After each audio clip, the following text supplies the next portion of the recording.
റീഷഫിളിങ് of God. തക്ക സമയത്ത് ദൈവം റീഷഫിൾ ചെയ്യും. പക്ഷെ നമ്മിൽ പലരും എഴുന്നേറ്റ് വരേണ്ട സമയമാണ് എന്ന് ഓർമ്മിപ്പിക്കട്ടെ. ഒറ്റ കാര്യം കൂടെ ഓർമ്മിപ്പിക്കാം. ചർച്ച് പ്രോപ്പർട്ടിയുടെ കാര്യം ഇത് പ്രോപ്പർലി അനൗൺസ് ചെയ്യാൻ എനിക്കറിയാൻ വയ്യ.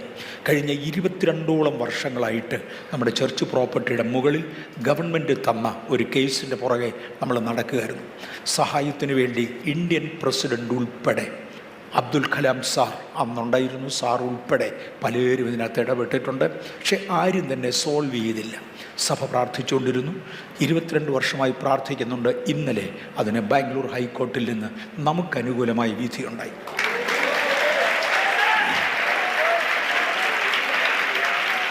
ഞാൻ ഇന്നലെ പ്രാർത്ഥിച്ചതിൽ പലരും മരിച്ചുപോയി. സഹായിക്കാമെന്ന് പറഞ്ഞതിൽ പലരും സഹായിക്കാതെ പോയി. അല്ലെങ്കിൽ സഹായിക്കാൻ കഴിയാത്ത മനുഷ്യപുത്രന്മാരെ ആശ്രയിച്ചു പോയത് തെറ്റായി മാറി. പലരുടെയും വാഗ്ദത്തങ്ങൾ ഇന്നും അവശേഷിക്കുന്നു. പലരും ആ കൂട്ടത്തിൽ മുതലെടുത്തു. പലതുമായെങ്കിലും ദൈവം ഇന്നലെ അത് ചെയ്തു തന്നു. അത് ചെയ്തു തന്നു എന്ന് ഞാൻ പറയുമ്പോൾ ഏത് എക്സ്റ്റെൻറ്റിൽ ഇനി എന്തൊക്കെ വേണം എന്ന് എനിക്ക് അറിഞ്ഞുകൂടാ. ഞാനതുകൊണ്ടാണ് പറഞ്ഞത് അനൗൺസ് ചെയ്യാൻ ഞാൻ ആരുമല്ല. എന്നാൽ എനിക്ക് കിട്ടിയ വിവരം ഇന്നലെ ഞാൻ മദ്രാസിലെ ശുശ്രൂഷകനായിരുന്നു. സുനിലിന് ഏറെക്കുറെ അറിയാൻ ഇവിടുന്ന് വിളിച്ചുടനെ ഞാൻ ആ കോൾ റിജക്റ്റ് ചെയ്തു. എൻ്റെ ടെലിഫോൺ ഓഫ് ചെയ്തിട്ട് മാത്രമേ ഞാൻ സ്റ്റേജിൽ കയറത്തുള്ളൂ. ഇന്നും ഓഫാണ്. പക്ഷേങ്കിൽ ഈ കമ്പ്യൂട്ടർ ഉപയോഗിച്ചിരുന്നത് കൊണ്ട് ആ കോൾ ഈ കമ്പ്യൂട്ടറിൽ വന്നു. ഞാൻ എടുത്തുകൊണ്ടിരുന്ന മെസ്സേജ് മൊത്തം പോയി. രണ്ടാമത് ആളുകൾ വന്ന് കമ്പ്യൂട്ടർ റീസെറ്റ് ചെയ്ത് മെസ്സേജ് വീണ്ടും സ്റ്റാർട്ട് ചെയ്തു. വീണ്ടും വിളിച്ചു.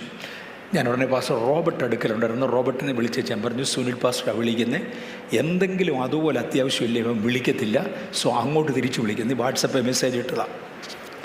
തിരിച്ച് അങ്ങോട്ട് വിളിച്ച് ഞാൻ സ്റ്റേജിലാണ്, എന്ത് സംഭവിച്ചു എന്ന് ചോദിക്കാൻ പറഞ്ഞു. റോബർട്ട് ഉറക്കെ ഒരു വിളി വിളിച്ചു, കേസ് ജയിച്ചെന്നാ. ഓക്കെ പ്രൈസ് കർത്താവ് ചെയ്തതിനായി ദൈവത്തെ സ്തുതിക്കുന്നു. പ്രാർത്ഥിച്ച ഓരോരുത്തരോടും ആത്മാർത്ഥമായി പ്രാർത്ഥിച്ചവരുണ്ട്, ഞാൻ ഉൾപ്പെടെ. പക്ഷേ എൻ്റെ ജോലിയാണത്. അതിനകത്ത് ഞാൻ അധികം ഒട്ടും പ്രശംസിക്കുന്നില്ല. അതെൻ്റെ ജോലിയാണ്. പക്ഷെ തങ്ങളുടെ ജോലി അല്ലെങ്കിൽ പോലും പ്രാർത്ഥിച്ചവരുണ്ട്. ദൈവം നന്മയ്ക്കായി കണക്കിടട്ടെ. സ്തോത്രം. ഞാൻ ഇവിടം കൊണ്ട് ഇത് അനൗൺസ്മെൻറ്റ് നിർത്തിയേച്ച് മെസ്സേജിൽ പോകാൻ കർത്താവിൻ്റെ കൃപയിൽ ശരണപ്പെടുകയാണ്.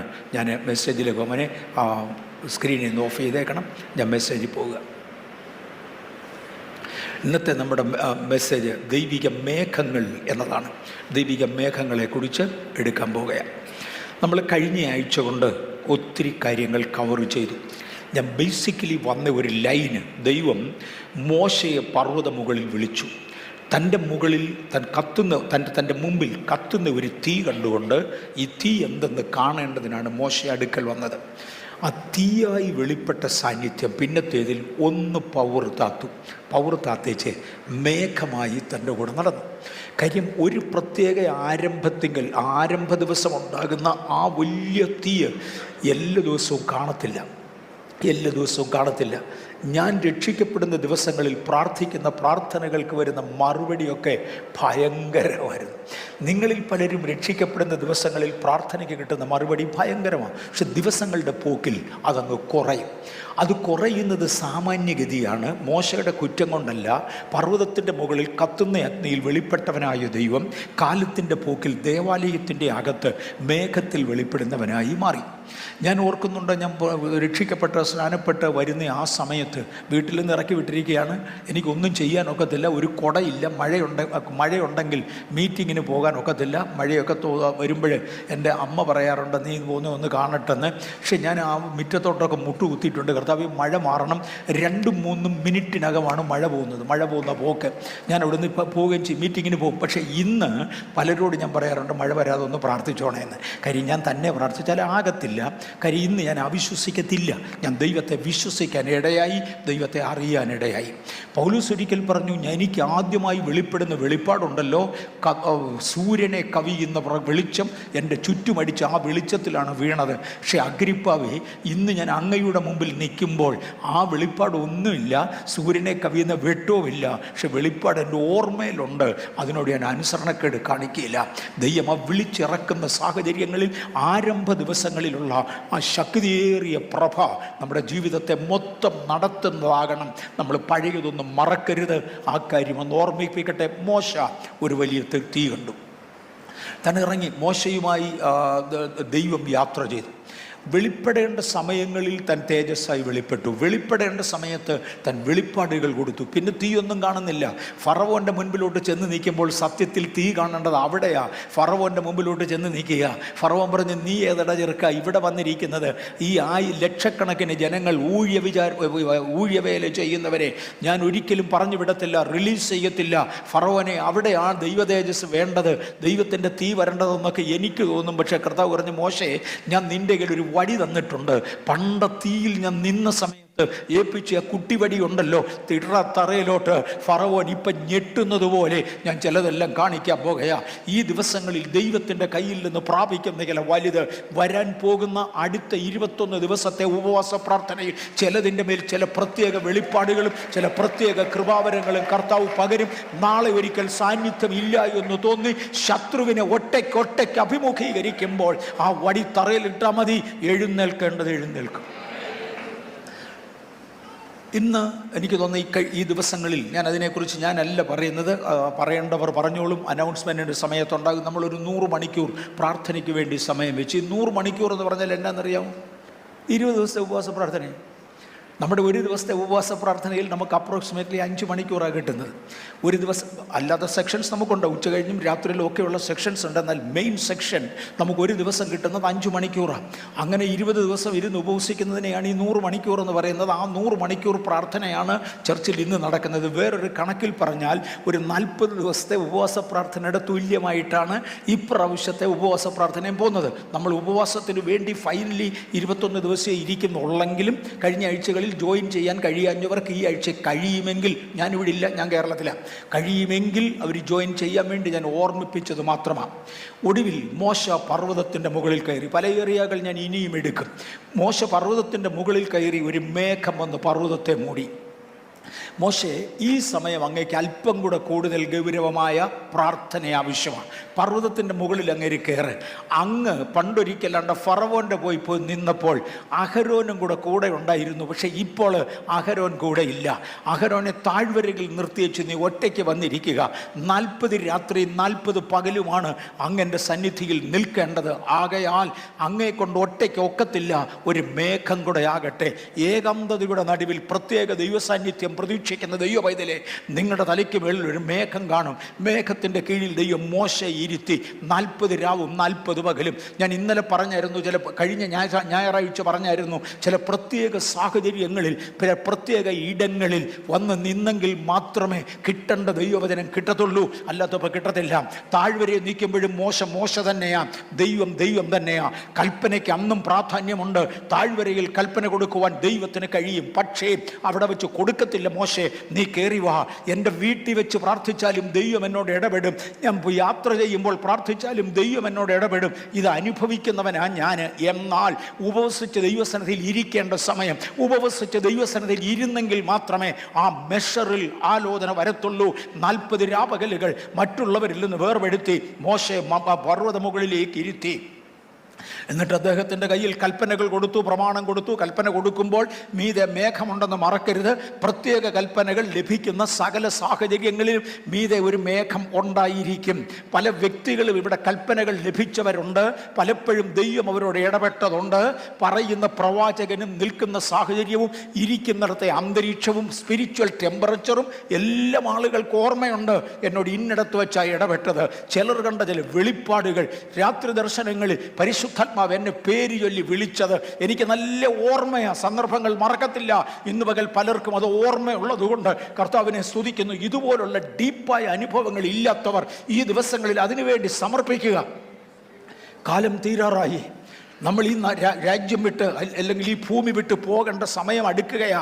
അതിനകം കർത്താവെ ഓട്ടം ഓടി തികച്ചു എന്ന് കേൾക്കത്തക്ക വേണം. എന്തെങ്കിലും നന്നായിരിക്കണമേ. 10 കൽപ്പനകൾ കൊടുക്കുന്ന സമയത്ത് മേഘം മുകളിലുണ്ടായിരുന്നു. ആ മേഘത്തിൽ നിന്ന് നാദം കേട്ടു, മേഘത്തിൽ നിന്ന് വെളിപ്പാട് കണ്ടു, മേഘത്തിൽ നിന്ന് കല്ല് ഇറങ്ങി വന്നു. ദൈവത്തിൻ്റെ കൈ കൊണ്ട് എഴുതിയ കൽപ്പനകളുമായി മോശ ഇറങ്ങി വന്നു. മോശയോട് ഇടപെട്ടതിൻ്റെ പ്രധാന ഭാഗം ദേവാലയം പണിയാനാണ്. ദേവാലയം മോശ പണിതു. ലേവ്യ പുസ്തകം 9-ാം അധ്യായത്തിൻ്റെ 23-24 വാക്യങ്ങൾ. ആ ദേവാലയം മോശ പണിതു. ഞാൻ അവിടെ വരാം. അതിനു മുമ്പേ ഒരു അല്പം കൂടെ തൊട്ടോട്ടെ. ലേവ്യ പുസ്തകം 9-ാം അധ്യായം 23-24 വാക്യങ്ങളിലാണ് ഞാൻ പോകുന്നത്. വിത്ത് പ്രയർ ഇൻട്രഡക്ഷൻ. മോശ തേണ്ട ആ ആലയം പണിയേണ്ടതിന് വേണ്ടി ദൈവത്തിങ്കിൽ നിന്ന് ആലോചന പ്രാപിച്ചു. ഇന്ന് എന്തുകൊണ്ടോ ഇന്ന് ഏർലി മോർണിംഗ്, ഞാൻ ഇന്നലെ രാത്രിയിൽ അല്പം ലേറ്റായിട്ടാണ് കിടന്നത്, വന്ന് ഇന്നലെ കിടന്നു. പക്ഷേ ഇന്നലെ രാത്രിയിൽ വേണ്ടതുപോലെ തിരുവചനം പ്രിപ്പയർ ചെയ്യാൻ എനിക്ക് ഒത്തില്ല. കാര്യം ഞാൻ യാത്രയിലായിരുന്നു. ഇന്ന് രാവിലെ എഴുന്നേറ്റപ്പോൾ പരിശുദ്ധാത്മാവിനോട് ഇടപെട്ടത് വ്യത്യസ്ത കൾച്ചറുകൾ, വ്യത്യസ്ത സമ്പ്രദായങ്ങൾ, വ്യത്യസ്ത പാറ്റേണുകൾ ദൈവസന്നിധിയിൽ വരുന്നതിനെ ഒന്ന് തൊടാൻ ദൈവാത്മാവിനോട് ഇടപെട്ടു. മോശേ, അങ്ങയുടെ പാറ്റേൺ ഒത്തവണ്ണം അങ്ങ് സകല വിദ്യയിലും നിപുണന. ഒരു ബിൽഡിംഗ് ഡിസൈൻ ചെയ്യാൻ അങ്ങയ്ക്ക് നന്നായി അറിയാം. മിസ്രയീമിലെ സകല വിദ്യയിലും നിപുണനായ അങ്ങ് തോന്നിയതുപോലെ ഉണ്ടാക്കുന്ന, അല്ലെ മിസ്രയീമെ കാൽക്കുലേഷൻ അനുസരിച്ച് ഉണ്ടാക്കുന്ന, ഞാൻ ഇന്ന് ഒരു വാക്ക് കയറ്റി പറയാൻ പോകാണ്, മിസ്രയീമ്യ വാസ്തു അനുസരിച്ച് പണിയുന്ന, നിന്റെ കാൽക്കുലേഷൻ അനുസരിച്ച് പണിയുന്ന ഒരു കെട്ടിടത്തിൽ ഞാൻ ഇറങ്ങി വരത്തില്ല. ഞാൻ വന്ന് എൻ്റെ സാന്നിധ്യം തരണമെന്നുണ്ടെങ്കിൽ സ്വർഗത്തിലെ കൂടാരത്തിൻ്റെ മോഡൽ ഇവിടെ റിപ്പീറ്റ് ചെയ്തേ മതിയാകുള്ളൂ. ആ ഫോറിൻ കൾച്ചർ ഇവിടെ വേണോ കർത്താവേ? മോനെ, ഫോറിൻ അല്ലടാ, നിന്നെ ഫോറിനാക്കി മാറ്റിയതാ, നിന്നെ സ്വർഗീയനാക്കി മാറ്റുകയാണ്. നീ കൊണ്ടു നടക്കാൻ പോകുന്ന കൾച്ചർ ഈ രാജ്യത്തിൻ്റെതല്ല. അത് പഠിപ്പിച്ചു തരാൻ ദൂതന്മാർ ഇറങ്ങി വരും. ഇറങ്ങി വന്ന ദൂതന്മാർ പർവ്വതമുകളിൽ വെച്ച് കാണിച്ചു കൊടുത്ത അതേ പാറ്റേണിൽ ഞാൻ ഇന്ന് വെള്ളയുടുപ്പിടുന്നെങ്കിൽ അധികം കടും കളർ ഇടാത്തതിൻ്റെ കാരണം എന്നാണെന്നറിയാമോ? രക്ഷിക്കപ്പെട്ട ആ നാളുകളിൽ കർത്താവിൻ്റെ വേല ചെയ്യണമെന്ന് ആവശ്യപ്പെടുമ്പോൾ പരിശുദ്ധാത്മാവിനെ കാണിച്ചു തന്ന ചില ദർശനങ്ങളാണ് അതിൻ്റെ കാരണം. അതിൻ്റെ കാരണം. എങ്ങനെ വേണം, എന്ത് വേണം? ഗംഗാനഗർ ചർച്ച് എനിക്ക് തോന്നുന്നു മലയാളി സഭകളുടെ കൂട്ടത്തിൽ വളർന്ന സഭകളിൽ ഒന്നാമത്തേതായിരിക്കും നമ്മുടേത്. ഞാൻ ഗ്രൂപ്പുകളുടെ കാര്യമല്ല പറഞ്ഞത്, കോൺഗ്രിഗേഷൻ്റെ കാര്യമല്ല ഞാൻ പറഞ്ഞത്. പ്യൂർ ക്ലാസിക്കൽ പെന്തക്കോസ്റ്റൽ ഡോക്ട്രിനിൽ, I repeat, pure classical Pentecostal ഡോക്ട്രിനിൽ വളർന്ന മലയാളം സഭകളിൽ ഏറ്റവും മുൻപന്തിയിൽ നിൽക്കുന്നത് ഒന്നാണ് നമ്മുടേത്. കെട്ടിടത്തിൻ്റെ പണി വരെ, കെട്ടിടത്തിൻ്റെ ഫോർമാറ്റ് എന്തായിരിക്കണം, കെട്ടിടത്തിൻ്റെ ആകൃതി എന്തായിരിക്കണം എന്ന് വരെ ദർശനങ്ങളിൽ പരിശുദ്ധാത്മാവ് തന്നതാണ് അവിടെ പണിത് വെച്ചത്. അടുത്ത വരാൻ പോകുന്ന ഒന്നിനെക്കുറിച്ച് എനിക്ക് ഇതുവരെ ഒരു ദർശനവുമില്ല. കാര്യം ഒരു പക്ഷെങ്കിൽ എന്നെ ആയിരിക്കത്തില്ല, വേറൊരാളിനെ ആയിരിക്കും ദൈവം ഏൽപ്പിക്കുന്നത്. അല്ലെങ്കിൽ പണിയാനുള്ള സമയം തികഞ്ഞു കാണത്തില്ല. തികഞ്ഞെന്ന് എനിക്ക് തോന്നുന്നത് ആയി വരുന്നുണ്ട്. ദൈവം തരേണ്ടതാണെങ്കിൽ എൻ്റെ കയ്യിൽ തരും. തന്നാൽ അതനുസരിച്ച് തന്നെ ചെയ്യും. കർത്താവിന് സ്തോത്രം. അതനുസരിച്ച് തന്നെ ചെയ്യും. പക്ഷേ എല്ലാത്തിലും ദൈവിക പാറ്റേൺ ഉണ്ടായിരുന്നു. ദൈവം നമ്മെ ഒന്ന് വളർത്തിയതിനായി ഞാൻ കർത്താവിനെ നന്ദിയോടെ സ്തുതിക്കുകയാണ്. പരിസ്ഥലത്ത് അതിനേക്കാൾ കൂടുതൽ ഞാൻ പറയുന്നില്ല. പാറ്റേൺസ് ഓൾട്ടറേറ്റ് ചെയ്ത പലരെയും എനിക്കറിയാം. അവരാരും വിജയിച്ച് ഞാൻ കണ്ടിട്ടില്ല. മോശയോട് പറഞ്ഞ, മോശെ, എങ്ങനെ കൂടാരം നിവർക്കേണ്ടതെന്ന് പറഞ്ഞു തരാം, എങ്ങനെയാ കൂടാരം പണിയേണ്ടതെന്ന് പറഞ്ഞു തരാം. മോനെ, അതിനകത്തെ പ്രധാന പണികളുണ്ടല്ലോ, സാധാരണക്കാരൻ പണിയാൻ ഒക്കത്തില്ല. എല്ലാവരും അഭിഷക്തന്മാരാ, നീ അഭിഷക്തനാണ്, നിന്നെ ഞാൻ ബൾക്കായിട്ട് ഏൽപ്പിച്ചത്. പക്ഷെ ഇതിനകത്തെ ചെറിയ ആണികൾ പണിയുമ്പോൾ ഇതിനകത്ത് വെച്ച് പിടിപ്പിക്കുവാനുള്ള ചില പ്രത്യേക രത്നങ്ങൾ, ചെറിയ കഷണങ്ങൾ വെട്ടിയെടുക്കുമ്പോൾ മോനെ എത്ര ഡിഗ്രി ആംഗിളിലാണ് കട്ട് ചെയ്യേണ്ടതെന്നുള്ള ആ ഡീറ്റെയിൽ നിനക്ക് പറഞ്ഞു തരാനൊക്കത്തില്ല. അതിന് ഞാൻ 2 പേരെ ഏൽപ്പിക്കാൻ പോകുകയാണ്. ഞാൻ 2 പേരെ ഞാൻ ആത്മാവ് കൊണ്ട് നിറയ്ക്കും. അങ്ങനെ സ്പെസിഫിക് ഏരിയകൾ ചെയ്യേണ്ട ഇടത്ത്, പ്രൈസ് ദി ലോർഡ്, സ്പെസിഫിക് പ്രവചനങ്ങൾ ഏൽപ്പിക്കേണ്ട ഇടത്ത്, സ്പെസിഫിക് വെളിപ്പാടുകൾ ലഭിക്കേണ്ട ഇടത്ത്, സ്പെസിഫിക് രോഗികൾക്ക് വേണ്ടി പ്രാർത്ഥിക്കേണ്ട ഇടത്ത്, ഇത് ഓർക്കുന്നവർക്കായി സ്തോത്രം. 10, 20, 25 വർഷങ്ങൾക്ക് 20ഓളം വർഷങ്ങൾക്ക് പുറകിലായിരിക്കാം ഒരിക്കൽ ഒരു വല്ലാത്ത സാഹചര്യത്തിൽ ഡെങ്കു രോഗം കൊണ്ട് ആളുകൾ ഒന്നിനു പുറകെ ഒന്നായി പട്ടണത്തിൽ മരിക്കുമ്പോൾ, ഡെങ്കു രോഗികളുടെ ആളുകൾ ബ്ലഡ് ബാങ്കിൽ തന്നെ പോയി ഇരിക്കുക, ബ്ലഡ് കിട്ടാനില്ല. അതുപോലെ ഷോർട്ടേജ് ആയിരിക്കുന്ന ഒരു സമയത്താണ് പരിശുദ്ധാത്മാവ് നമ്മുടെ സഭയോട് ആവശ്യപ്പെടുന്നത്, ഡെങ്കുവിൻ്റെ മേൽ രോഗസൗഖ്യം ഏറ്റെടുക്കുക. അന്ന് മുതൽ ഇന്ന് വരെ ദൈവത്തിന്റെ മഹാകരുണയാൽ ചെന്ന് പ്രാർത്ഥിച്ചവർ ഒറ്റ ഡെങ്കു രോഗി പിന്നെ മുന്നോട്ട് പോയിട്ടില്ല. അവിടെ കൊണ്ട് സൗഖ്യമാകുകയായിരുന്നു. മോനെ, ചില രത്നങ്ങൾ കട്ട് ചെയ്യുവാൻ, ചില ആണികൾ പണിയുവാൻ, ചില പ്രത്യേക ഏരിയകളിൽ കൊത്തുപണി ചെയ്യുവാൻ ഞാൻ ചിലരെ ഏൽപ്പിക്കും. ഇപ്രാവശ്യത്തെ 21 ഉപവാസത്തിൽ ചില പ്രത്യേക കൃപാവരങ്ങളുമായി സ്വർഗത്തിലെ ദൈവം ചിലരെ എഴുന്നേൽപ്പിക്കട്ടെ. Hallelujah, hallelujah, hallelujah. ഹല്ലേലൂയ. ഒരു പ്രത്യേക ദൈവാലോചന 1984 ഏപ്രിൽ മാസത്തിൽ പരിശുദ്ധാത്മാവ് എന്നോട് കാര്യങ്ങൾ ഡിസൈൻ ചെയ്ത് പറയുമ്പോൾ ഇന്ന് പറഞ്ഞു, നിന്നെ ഇവിടെ അയച്ചിരിക്കുന്ന ശുശ്രൂഷ കഴിഞ്ഞ ഇന്ന തലമുറയിൽ നിന്ന് വാങ്ങി ഈ തലമുറയ്ക്ക് കൊടുക്കാനാണെന്നും പറഞ്ഞ് ഒരാളിനെ കാണിച്ചു തന്നു. വർഷങ്ങൾക്ക് ശേഷം കഴിഞ്ഞ ദിവസം, പേര് പറയുന്നില്ല, പേര് എനിക്ക് ഓർമ്മയുണ്ട്, വടക്കേണ്ടിയിൽ നിന്നൊരു ദൈവദാസനെ വിളിച്ചേച്ച് പറഞ്ഞു, പാസ്റ്റർ വർഗീസ്, നിങ്ങൾ 30 വർഷങ്ങൾക്ക് മുമ്പേ ഇവിടെ വന്നിരുന്നു. 30 വർഷങ്ങൾക്ക് മുമ്പേ ആ പ്രത്യേക സ്റ്റേറ്റിൽ ചെന്നിരുന്നു. അന്ന് നിങ്ങളൊരു ഏജ് ലിമിറ്റ് പറഞ്ഞ ആളുകളെ വിളിച്ചു. ഒരു 30ഓളം പേരെയാണ് നിങ്ങൾ വിളിച്ചത്. ആ 30ഓളം പേരെ വിളിച്ചു. നിങ്ങൾ അവരുടെ മേൽ പ്രത്യേകം കൈവച്ചു പ്രാർത്ഥിച്ചു. ഒരു പരസ്യമാണ് എന്നെ വിളിച്ചു പറഞ്ഞതുകൊണ്ടാണ്. പക്ഷേ കഴിഞ്ഞ് 30 വർഷം കൊണ്ട് ഈ 30 പേരുടെ കൈ കൊണ്ട് 1,00,000-ലധികം അക്രൈസ്തവർ കർത്താവിലേക്ക് വന്നു. നിങ്ങൾ ഒന്നുകൂടെ വരണം. ഇന്ന് പകൽ പ്രൈസ് ദി ലോർഡ്, ഇന്ന് പകൽ പരിശുദ്ധാത്മാവ് ഇടപെടുന്നു. 12-നും 15-നും ഇടയിൽ പ്രായമുള്ള 12-നും 15-നും ഇടയിൽ പ്രായമുള്ള ഒരു കൂട്ടം കുഞ്ഞുങ്ങളെ സ്വർഗം അഭിഷേകം ചെയ്യാൻ പോവാ. മറുഭാഷ പറയുമെന്നല്ല ഞാൻ പറഞ്ഞേ, ചില കൃപാവരങ്ങൾ കൈകാര്യം ചെയ്യാൻ പ്രൈസ് ദി ലോർഡ് മറുഭാഷ പറയുന്ന ഒരു അഭിഷേകമല്ല. നിങ്ങൾ ഇറങ്ങിച്ചെല്ലുമ്പോൾ മുറികളുടെ അന്തരീക്ഷം മാറുന്ന ഡേഞ്ചറസ് അനോയിന്റിങ് നമ്മൾ എടുത്തത് ഓർമ്മയുണ്ടോ? ചില രോഗികൾ സൗഖ്യമാകുന്ന, അന്ധകാര ശക്തികൾ വിരളുന്ന, നരകം വിറയ്ക്കുന്ന ഒരു അഭിഷേകവുമായി 12-നും 15-നും ഇടയിൽ പ്രായമുള്ള ഒരു കൂട്ടം കുഞ്ഞുങ്ങളെ സ്വർഗം ഈ ദിവസങ്ങൾ എഴുന്നേൽപ്പിക്കാൻ പോവുകയാ. ദൈവം ഈ ദിവസങ്ങളിൽ എഴുന്നേൽപ്പിക്കാൻ. മോശെ, അങ്ങേക്ക് പഠിച്ച പാരമ്പര്യത്തിൽ അല്ലടാ ഈ ആലയം പണിയേണ്ടത്, അതെങ്ങനെയാന്ന് കാണിച്ചു തരാം. അതിന് സ്പെസിഫിക്കായി ആണി ഉണ്ടാക്കാൻ ഞാൻ ആളുകളെ ആക്കും. സ്പെസിഫിക്കായി രത്നം കട്ട് ചെയ്യുവാൻ ചില ആളുകളെ ആക്കും. ഞാൻ ആത്മാവ് കൊണ്ട് നിറയ്ക്കുകയാ. ഈ തലമുറയിൽ ഞാൻ ആത്മാവ് കൊണ്ട് നിറയാൻ പോകുന്ന, ലോകത്തിന്റെ വഷളത്വത്തിൽ ഇടപെടാത്ത ഒരു ഏജ് ഗ്രൂപ്പിനെ സ്വർഗമിനിയും പൊക്കുന്നതിനായി ഞാൻ കർത്താവിനെ നന്ദിയോടെ സ്തുതിക്കയാ, ഞാൻ കർത്താവിനെ വാഴ്ത്തുകയാ. ആലയം നിവർത്തി അതിനകത്ത് വെക്കേണ്ട ഉപകരണങ്ങൾ ക്രമത്തിന് കൊണ്ട് വെക്കണം. ഉപകരണങ്ങളെല്ലാം കൂടെ അങ്ങോട്ട് വാരിക്കൂട്ടാനല്ല മോനെ. വിശുദ്ധ ഉപകരണങ്ങൾ ഇരിക്കേണ്ട ഇടത്ത് തന്നെ ഇരിക്കണം. എല്ലാവരും സഭായോഗത്തിന് വന്നോ നമുക്ക് തുടങ്ങാമെന്ന് പറയല്ല, എല്ലാവരും വന്നോ ഉപവാസ പ്രാർത്ഥന തുടങ്ങാമെന്ന് പറയല്ല. ചിലതിനെ സ്പെസിഫിക് സ്ഥാനങ്ങളിൽ നിർത്തുവാൻ, ആലയത്തിനകത്ത് ഇരിക്കേണ്ട ഉപകരണങ്ങൾ ഇരിക്കേണ്ട ഇടങ്ങളിൽ കൊണ്ടുവെക്കുവാൻ, വരവണ്ണത്തിന് വ്യത്യാസമില്ലാതെ ഇഞ്ചക്കുറസിലല്ല മില്ലിമീറ്റർ അക്കുറസിൽ നിരത്തി വെക്കേണ്ടത് നിരത്തി വെച്ച് കഴിഞ്ഞപ്പോൾ മോശ കാണുകയാണ്, തേണ്ട ഒരു മേഘം ഇറങ്ങി വരികയാ. Price the Lord. ഒരു മേഘം ഇറങ്ങി വരികയാ. ആ മേഘം ഇറങ്ങി വരുന്ന കാരണത്താൽ മോശയ്ക്ക് നിൽക്കാൻ കഴിയാതെ ഈ പുഷ് ഹിം ഔട്ട്, തന്നെ മോശയെ പുറത്തേക്ക് എറിഞ്ഞുകൊണ്ട് പരിശുദ്ധാത്മാവ് ഏറ്റെടുക്കുകയാ. ഞാൻ കഴിഞ്ഞ ആഴ്ചയിൽ ആ വാക്യം വായിച്ചായിരുന്നു. മോശ തൻ്റെ പ്രവൃത്തികൾ തികച്ചപ്പോൾ ആരോടൊക്കെയോ പരിശുദ്ധാത്മാവ് ഇടപെടുന്നുണ്ട്. ദൈവം ഏറ്റെടുക്കാത്തതിൻ്റെ കാരണം നിങ്ങളുടെ പ്രവൃത്തി തികയ്ക്കാത്തതാണെന്ന് എനിക്ക് തോന്നുന്നു. നന്മയായിട്ടും തിന്മയായിട്ടും കറക്ഷനായിട്ടും പറയേണ്ടത് ആവശ്യമാണ്. പരിശുദ്ധാത്മാവിനെ ഏൽപ്പിക്കുന്ന വാചകങ്ങളാ. നിങ്ങൾ തികയ്ക്കേണ്ട വേല നിങ്ങൾ തികച്ചാത്തത് കൊണ്ടാണ് ദൈവം ടേക്ക് ഓവർ ചെയ്യാത്തത്. കർത്താവേ, എന്തുകൊണ്ട്? ഞാൻ അങ്ങയുടെ പ്ലാനിലല്ലേ. അതേ മോശെ, ഇന്നലെ വരെ അങ്ങ് കംപ്ലീറ്റ് ചെയ്യേണ്ടത് കംപ്ലീറ്റ് ചെയ്തില്ല. ഇന്നാണ് മില്ലിമീറ്റർ അക്യുറസിയിൽ നിരത്തി വെക്കേണ്ട ദൈവിക ഉപകരണങ്ങൾ ദേവാലയത്തിന്റെ അകത്തോട്ട് നികത്തി വെച്ച് മോശ തൻ്റെ ജോലി തീർത്ത് കഴിയുകയും ഇതാ വരുന്നൊരു മേഘം വന്നതുകൊണ്ട് മോശയെ പുറത്തോട്ട് തള്ളി. മോനെ, ഐ ടേക്ക് ഓവർ. ഇന്ന് മുതൽ നീ ഒന്നും ചെയ്യണ്ട, ഞാനിവിടെ ചെയ്യാൻ പോകുകയാ. ഹല്ലേലൂയ. ചെയ്ത് കൈ കുഴഞ്ഞ ചിലരോട് പരിശുദ്ധാത്മാവിന് ഇടപെടാനുണ്ട്. ഒന്ന് തികയ്ക്ക്. നമ്മളെ വെളിയിലോട്ട് തള്ളിയിട്ട് ദൈവമായി ഏറ്റെടുക്കും.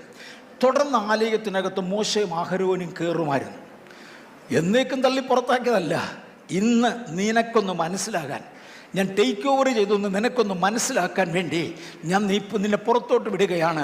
സാന്നിധ്യ നിമിത്തം മോശയ്ക്ക് നിൽക്കാൻ കഴിഞ്ഞില്ല. ശലോമോൻ്റെ കാലത്തും ഇതുണ്ടായി. ഞാനിപ്പോൾ അങ്ങോട്ട് പോകുന്നില്ല. മോശയും അഹരോനും കൂടെ ആലയത്തിൽ കയറുകയും ഇറങ്ങുകയും ചെയ്യുമായിരുന്നു. ലേവ്യ പുസ്തകം 9:23-24 വായിക്കുന്നത്. മോശയും അഹരോനും സമാഗമന കൂടാരത്തിൽ കടന്നിട്ട് പുറത്തു വന്ന് ജനത്തെ ആശീർവദിച്ചു. അപ്പോൾ യഹോവയുടെ തേജസ് സകല ജനത്തിനും പ്രത്യക്ഷമായി. മോശയും അഹരോനും മാത്രമേ ഇത് കാണത്തുള്ളായിരുന്നു. അല്ല, അതിപരിശുദ്ധ സ്ഥലത്ത് കയറുന്നവർക്ക് മാത്രമേ ഈ കാഴ്ചയുള്ളായിരുന്നു. അന്ന് അഹരോനും മക്കളുമാണ് പുരോഹിതന്മാർ. മോശ അവരെ അഭിഷേകം ചെയ്ത ആളാ. ഇവർ മാത്രമേ ആലയത്തിൽ കയറൂ, ഇവർ മാത്രമേ മേഘം കാണത്തുള്ളൂ. സ്റ്റേജിൽ നിന്ന് ശുശ്രൂഷിക്കുന്നവർ പലപ്പോഴും പറയുന്നത് ഞാൻ കേട്ടിട്ടുണ്ട്, ഒരു പ്രത്യേക ആത്മീയ അന്തരീക്ഷമാണ്. എനിക്കും അറിയാം, ശുശ്രൂഷിക്കുന്ന എല്ലാവർക്കും അറിയാം. പക്ഷെ അത് ജനത്തിൻ്റെ ഇടയിലോട്ട് വരാറില്ലായിരുന്നു. മോശയും അഹരോനും ആലയത്തിൽ കയറിയിട്ട് ഇറങ്ങി വന്ന് ജനത്തെ ഒന്ന് ആശീർവദിച്ചു. ഇപ്രാവശ്യം ഉപദേശിമാരി ചേർന്ന് നിങ്ങളെ ഒന്ന് ആശീർവദിക്കണം. മോനെ, ഫാസ്റ്റിംഗ് പീരീഡിൻ്റെ ദിവസങ്ങളിൽ ഓർത്തോണേ, ഇവിടെ ഓർഡിനേഷനൊക്കെ കൊടുക്കുന്ന ദിവസം സഭ ചേർന്ന് ഇവിടുത്തെ ശുശ്രൂഷകന്മാരെ ആശീർവദിക്കുകയായിരുന്നു. അർഹതയുള്ള ശുശ്രൂഷകന്മാർ ചേർന്ന് ഇപ്രാവശ്യം സഭയെ ഒന്ന് അനുഗ്രഹിക്കണം. 2026 ആനുവൽ ഫാസ്റ്റിംഗ് പ്രയറിൽ വന്നു ചേരുന്ന സകലരെ ഓർഡിനേഷൻ്റെ ദിവസം എന്നെ ദയവായിട്ട് ഓർമ്മിപ്പിക്കണേ. ഓർഡിനേഷൻ്റെ ദിവസം സഭയെ ഒന്ന് അനുഗ്രഹിക്കട്ടെ. മേഘം അവരിൽ ചിലർ കൊണ്ടു നടക്കും. എന്നോട് പണ്ടൊരിക്കൽ ദൈവം ഇടപെട്ടു. മോശ യാഗം കഴിഞ്ഞ് തൻ്റെ കുടുംബത്തെ അനുഗ്രഹിച്ചെന്ന് ഓർക്കുന്നുണ്ടോ? മോശ യാഗം കഴിഞ്ഞ് വന്ന് ദാവീദ് യാഗം കഴിഞ്ഞ് വന്ന് തൻ്റെ കുടുംബത്തെ അനുഗ്രഹിച്ചു എന്ന്.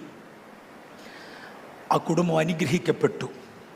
പലയിടങ്ങളിലും പ്രത്യേക ഉണർവ് യോഗങ്ങളും കൺവെൻഷനും കഴിഞ്ഞേച്ച് എല്ലായിടത്തും എല്ലപ്പോഴും ഒരുപോലെ ഇരിക്കത്തില്ല.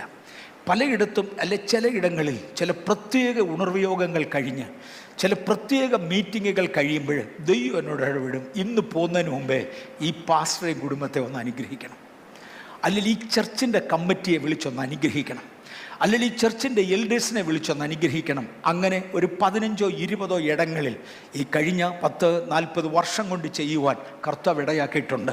കൃപയാൽ അവരെല്ലാം അനുഗ്രഹിക്കപ്പെട്ടു. എന്തോ ദൈവാത്മാവ് ഇങ്ങനെ കൂടെ ഇടപെടുന്നു. ഇപ്രാവശ്യം ദർ ഇസ് എഗെയിൻ ഒരു അനുഗ്രഹമുണ്ട്. 12നും 15നും വഴിക്കുള്ള കുഞ്ഞുങ്ങൾക്ക് ഒന്ന്, അതൊരു വശം. വേറൊന്നിൽ വേല തികയ്ക്കുന്ന ചിലരെ കർത്താവ് അനുഗ്രഹിക്കും. 3, സഭയിലെ ശുശ്രൂഷകന്മാർ നിങ്ങളിൽ ചിലരെ അനുഗ്രഹിക്കും. ആ അനുഗ്രഹം ഉണ്ടായിരിക്കും. മരുഭൂമിയിൽ വസിച്ചിരുന്ന ജനം മോശയുടെ കൈക്കീഴിൽ നടത്തപ്പെട്ടു.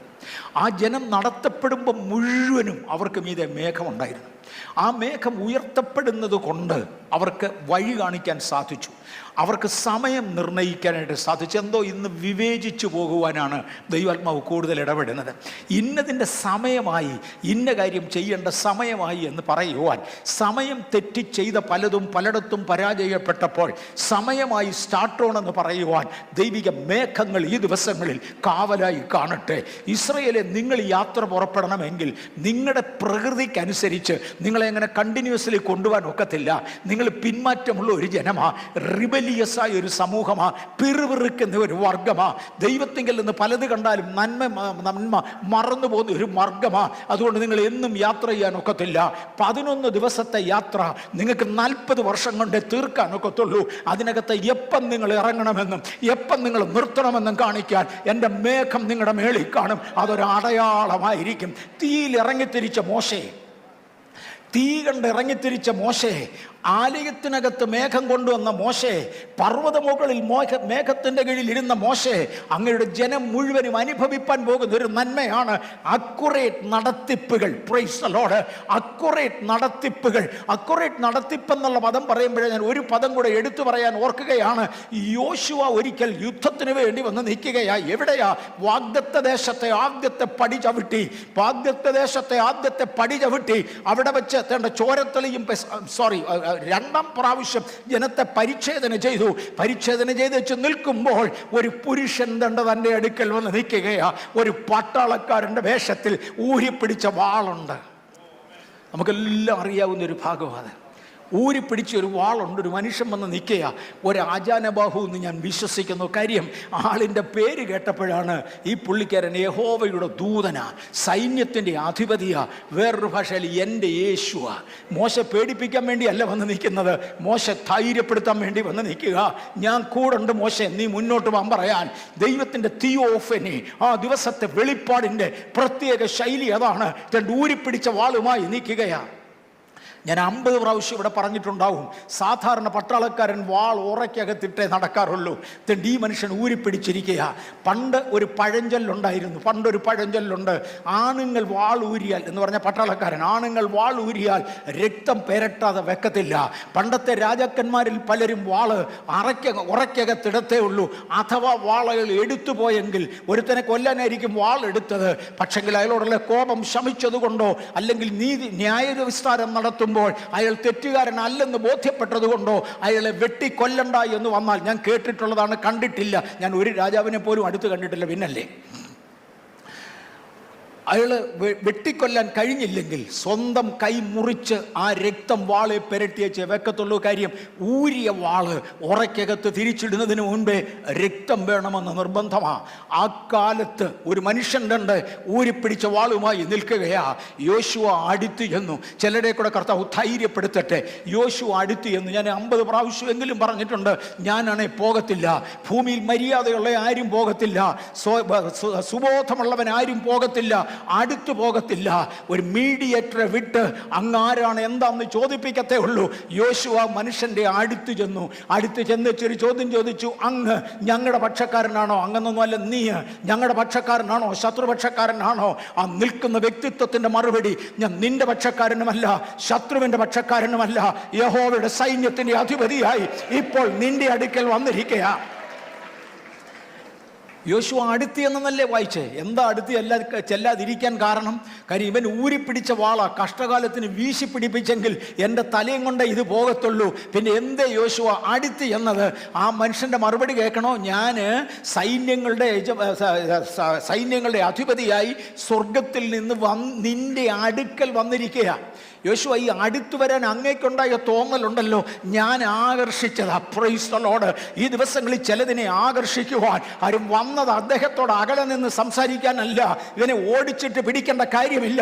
ഈ ദിവസങ്ങളിൽ കൃപയോട് അടുത്തു വരുവാൻ, ദൈവത്തോട് അടുത്തു വരുവാൻ, രക്ഷയ്ക്ക് വേണ്ടി ഏൽപ്പിക്കപ്പെടുവാൻ, വേർപാടിന് വേണ്ടി ഏൽപ്പിക്കപ്പെടുവാൻ, സ്നാനത്തിന് വേണ്ടി ഏൽപ്പിക്കപ്പെടുവാൻ ചിലതിൻ്റെ അകത്തൊരു ദാഹമുണ്ട്. അടുത്തുവാ, ദൈവത്തോട് അടുത്തുവാ. ദൈവം നിങ്ങളോട് അടുത്തു വരുന്നത് കാണാം.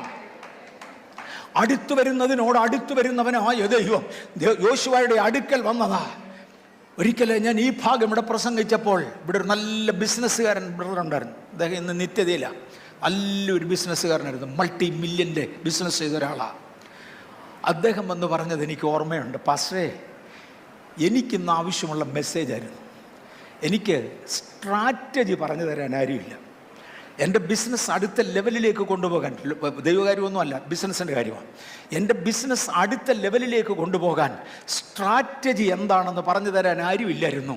പാസ്റ്റർ എന്ന് പറഞ്ഞപ്പോൾ എനിക്കത് മനസ്സിലായി. കാര്യം യോശുവയോട് ആ ദൂതം വന്ന് അടുത്ത സ്ട്രാറ്റജി പറഞ്ഞു കൊടുത്തു. അടുത്ത 7 ദിവസം നിങ്ങൾ മതിലിന് വട്ടം നടക്കണം. 7ാമത്തെ ദിവസം 7 പ്രാവശ്യം നടക്കണം. 6 ദിവസം സൈലൻ്റായി നടക്കണം. 7ാമത്തെ ദിവസം ശബ്ദം വെച്ച് നടക്കണം. A particular strategy. ഈ ദിവസങ്ങളിൽ ചിലതിനോട് ചില സ്ട്രാറ്റജി പറഞ്ഞു തരുവാൻ, പൊളിഞ്ഞുപോയ ചില വിഷയങ്ങളിൽ, വിജയമില്ലാതെ കിടക്കുന്ന ചില വിഷയങ്ങളിൽ, മുൻപോട്ട് പോകാൻ ഒക്കാതെ കിടക്കുന്ന വിഷയങ്ങളിൽ സ്ട്രാറ്റജി എന്താന്ന് പറഞ്ഞു തരുവാൻ ഒരു ദൂതൻ ഇറങ്ങി വന്നിട്ടുണ്ട്. അദ്ദേഹത്തിൻ്റെ കയ്യിലൊരു വാളുണ്ട്. എനിക്ക് വിരോധമായി വരുന്ന പലതിനെയും, എൻ്റെ വഴി അടയ്ക്കുന്ന പലതിനെയും, യേശുവിൻ്റെ നാമത്തിൽ വഴി അടയ്ക്കുന്ന പലതിനെയും, ഐ റിപ്പീറ്റ്, വഴി അടയ്ക്കുന്ന പലതിനെയും കട്ട് ചെയ്ത് മാറ്റിക്കൊണ്ട് ഒരു ജനവിഭാഗത്തെ നടത്തുവാൻ, എന്നെ നടത്തുവാൻ, നിങ്ങളെ നടത്തുവാൻ, നമ്മെ നടത്തുവാൻ മുമ്പിൽ നടക്കുന്ന ദൂതനായി. ഹല്ലേലൂയ.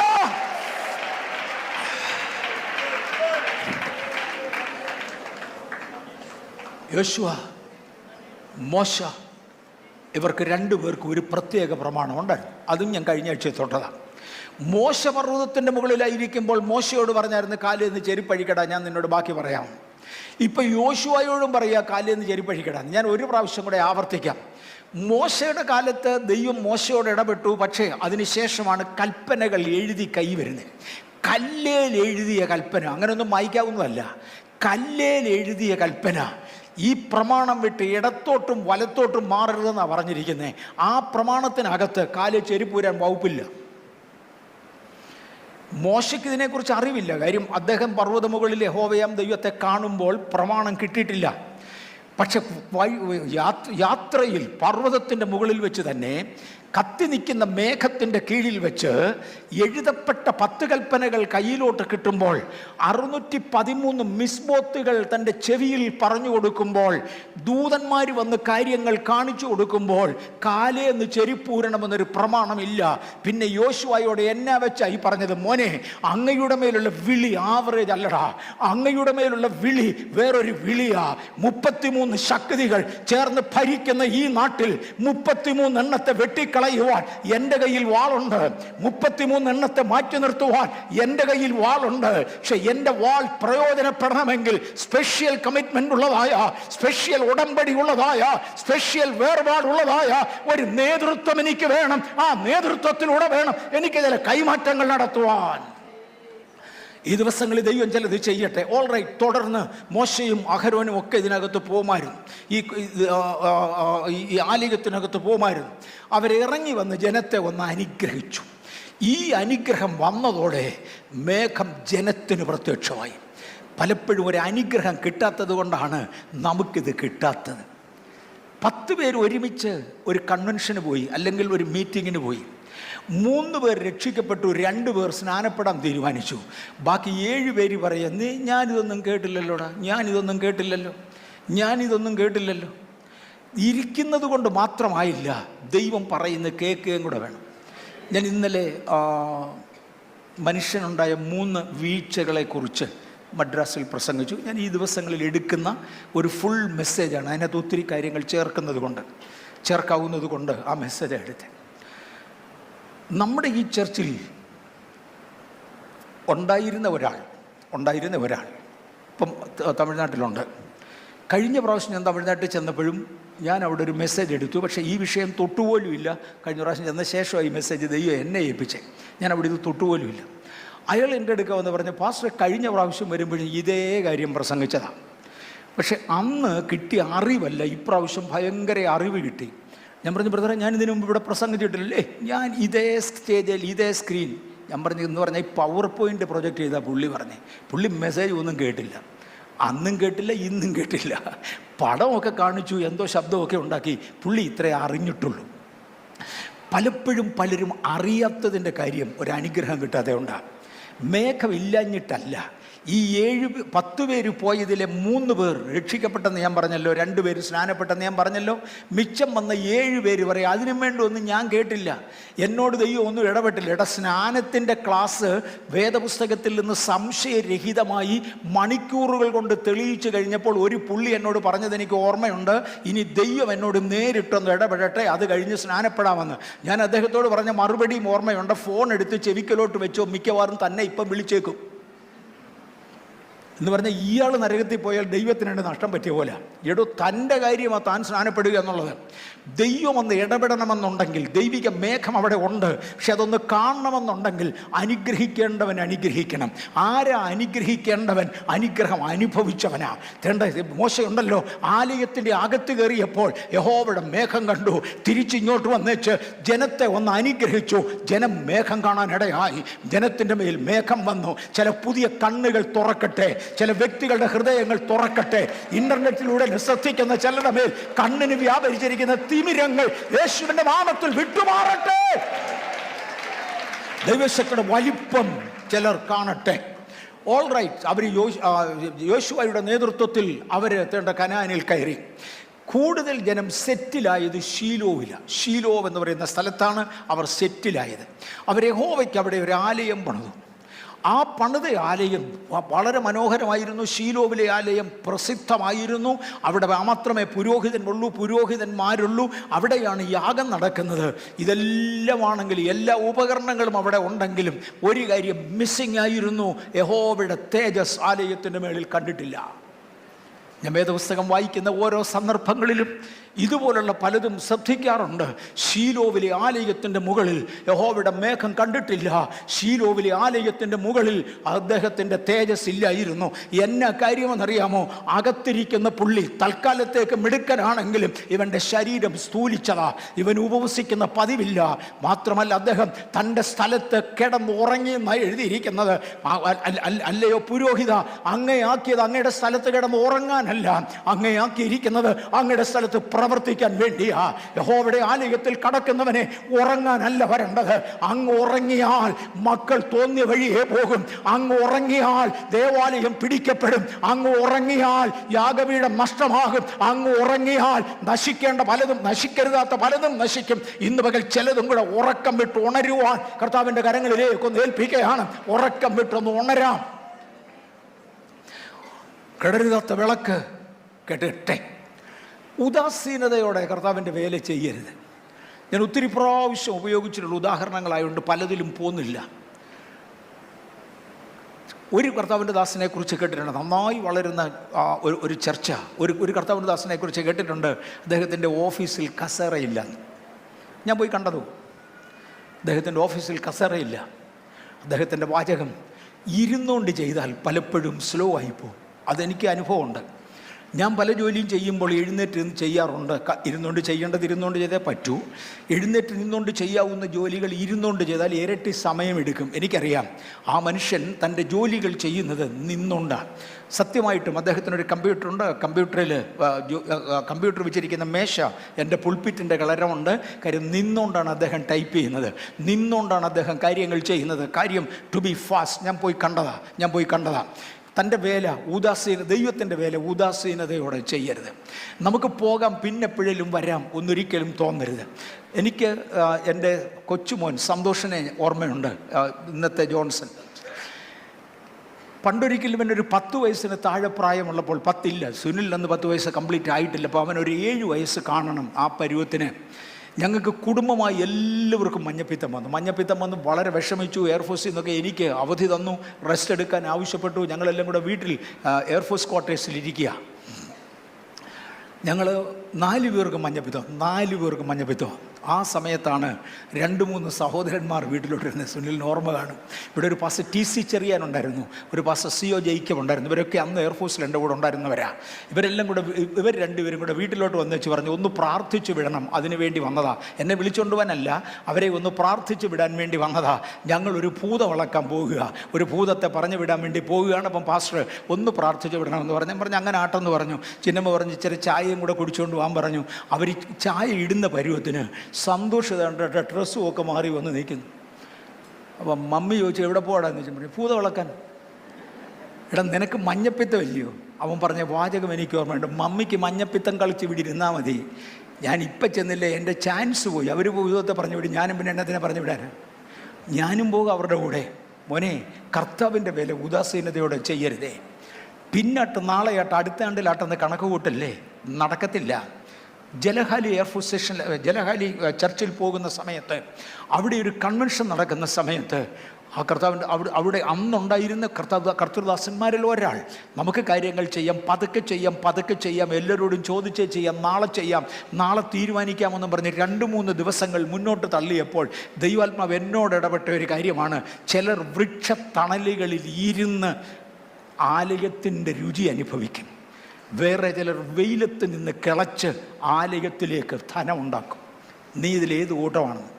ചിലർ വൃക്ഷത്തണലിൽ ഇരുന്ന് ആ ദൈവത്തിൻ്റെ ആലയത്തിൻ്റെ നന്മ അനുഭവിക്കുമ്പോൾ, വേറെ ചിലർ വെയിലത്തോട്ട് ഇറങ്ങി നിന്ന് കിളച്ച് യഹോവയുടെ ആലയത്തിന് ധനമുണ്ടാക്കാനായി വരും. സഭയുടെ നന്മ അനുഭവിച്ച ഞാൻ ദൈവത്തെ സ്തുതിക്കുന്നു. എന്നോടൊപ്പം സഭയുടെ നന്മ അനുഭവിച്ച ആയിരങ്ങൾ ഈ ദേശത്തുണ്ട്. തകർന്ന് പൊടിഞ്ഞ് വല്ലാത്ത സാഹചര്യങ്ങളിൽ വന്ന് സഭയ്ക്കകത്ത് കയറിയവർ. ദൈവം തന്ന അനുഗ്രഹങ്ങൾ ഞാൻ അനുഭവിക്കുന്നു, നിങ്ങൾ അനുഭവിക്കുന്നു. പലരും എന്നോട് പറയാറുണ്ട്, ബേഥേലിൽ വന്നതോടെ എൻ്റെ നല്ല കാലം ആരംഭിച്ചു, ഞാൻ അനുഗ്രഹിക്കപ്പെട്ടു. ഞാൻ അവരോട് പറയാറുണ്ട്, ബേഥേലിൽ വന്നതുകൊണ്ട് എൻ്റെ നല്ല കാലം തുടങ്ങി, ഞാൻ അനുഗ്രഹിക്കപ്പെട്ടു. നമുക്കെല്ലാം അങ്ങോട്ടും ഇങ്ങോട്ടും ഷെയർ ചെയ്യാനുള്ളത് ഇതാ. പക്ഷേ പരിശുദ്ധാത്മാവ് ഒരു ഗൗരവമുള്ള വാണിങ്ങിലേക്ക് ഇന്ന് പകൽ നടത്തുകയാണ്. ഇതിനകത്ത് അധ്വാനിക്കുവാൻ, ചർച്ചിന് വേണ്ടി ഞാൻ എന്തെങ്കിലും ചെയ്യുമെന്ന് പറയുവാൻ, 10 ആത്മാക്കളെ കൊണ്ടുവരുമെന്ന് പറയുവാൻ, ഒരുത്തനെ ദൈവകൃപയിൽ പണിതെന്ന് പറയുവാൻ, ഞാൻ ഇന്നതുകൂടെ ചെയ്തെന്ന് പറയുവാൻ ചില വ്യക്തിത്വങ്ങളെ ദൈവത്തിന് ആവശ്യമുണ്ട്. കർത്താവിൻ്റെ വേല ഉദാസീനതയോടെ ചെയ്യരുത്. എന്തുകൊണ്ടാണ് ശീലോവിലെ ആലയത്തിൻ്റെ മുകളിൽ മേഘം മാറിയത്? മേഘം മാറുവാനുള്ള കാരണം ഉദാസീനതയോടെ വേല ചെയ്യുന്നവനകത്തുണ്ടായി. 2, വിളക്ക് കത്തേണ്ടതിന്, ആലയത്തിലെ വിളക്ക് കത്തേണം. ശീലോവിലെ ആലയത്തിലെ വിളക്ക് വൈകിട്ട് കെടുമായിരുന്നു. ദേവാലയത്തിൻ്റെ പ്രമാണം ഇടിച്ചെടുത്ത തെളിവുള്ള ഒലിവെണ്ണ ജനം കൊണ്ടുവരയണം. ഇത് ഒഴിച്ചുകൊണ്ട് വിളക്ക് സദാസമയം കത്തിക്കൊണ്ടിരിക്കണം. ആലയത്തിൽ കത്തുന്ന വിളക്കിന് വേണ്ടി എണ്ണ കൊണ്ടുവരേണ്ടത് അയൽവക്കത്തുനിന്ന് വാങ്ങിക്കാനല്ല, മാർക്കറ്റിൽ പോയി വാങ്ങിച്ചുകൊണ്ട് വരാനല്ല. നോ, പ്രാർത്ഥിക്കുന്നവരെ വിളിച്ചിരുത്തി പ്രാർത്ഥിപ്പിക്കുന്ന പലരുമുണ്ട്. ഓരോന്ന് പരിശുദ്ധാത്മാവിൻ്റെ ഹൃദയത്തിൽ തരുന്ന വെളിച്ചത്തിന് ഒത്തവണ്ണം ഞാൻ തൊടുകയാണ്. ആളുകളെ വിളിച്ചിരുത്തി പ്രാർത്ഥിപ്പിക്കുന്നവരുണ്ട്. പ്രാർത്ഥിക്കാൻ താല്പര്യമുണ്ടെങ്കിൽ ആഹാരം തരാം, സ്ഥലം തരാം, വന്നിരുന്ന് പ്രാർത്ഥിക്കാൻ പറഞ്ഞ് പരസ്യം കൊടുത്ത് ആളുകളെ വിളിച്ചിരുത്തി പ്രാർത്ഥിപ്പിക്കുന്നവരുണ്ട്. മോനെ, ചന്തയെന്ന് വാങ്ങിച്ചുകൊണ്ട് വന്ന എണ്ണ, കടയെന്ന് വാങ്ങിച്ചുകൊണ്ട് വന്ന എണ്ണ ആലയത്തിലേക്ക് കൊള്ളത്തില്ല മോനെ. അതിൻ്റെ മെമ്പേഴ്സ് ചേർന്ന്, ഇസ്രായേൽ ജനം ചേർന്ന് ഇടിച്ചെടുത്ത തെളിവുള്ള ഒലിവെണ്ണയുമായി പള്ളിയിൽ വരട്ടെ. അത് ഒഴിച്ചു വേണം വിളക്ക് കത്തിക്കുവാൻ. ഈ ദിവസങ്ങളിൽ ദൈവസന്നിധിയിൽ ധ്യാനിച്ചിരുന്ന് പ്രാർത്ഥിച്ചിരുന്ന് ഇന്റർനെറ്റിൽ നിന്ന് കിട്ടിയതും കൊണ്ടല്ല, യൂട്യൂബിൽ നിന്ന് കണ്ടതും കൊണ്ടല്ല, അയലോക്കത്തെ പുസ്തകം വായിച്ചതിൽ നിന്നല്ല, ഞാൻ പ്രാപിച്ചതും, പ്രൈസ് ദി ലോർഡ്, ഞാൻ കർത്താവിങ്കിൽ നിന്ന് പ്രാപിച്ചതും നിങ്ങൾ കേൾപ്പിച്ചതും എന്ന് പറയത്തക്കവണ്ണം ചില സാക്ഷ്യങ്ങൾ, ചില സാക്ഷ്യങ്ങൾ, ചില വെളിപ്പാടുകൾ, ചില ദർശനങ്ങൾ ഈ ദിവസങ്ങളിൽ സഭ കൊണ്ടുവരട്ടെ. അതൊഴിച്ച് വിളക്കൊന്ന് കത്തിക്കാൻ.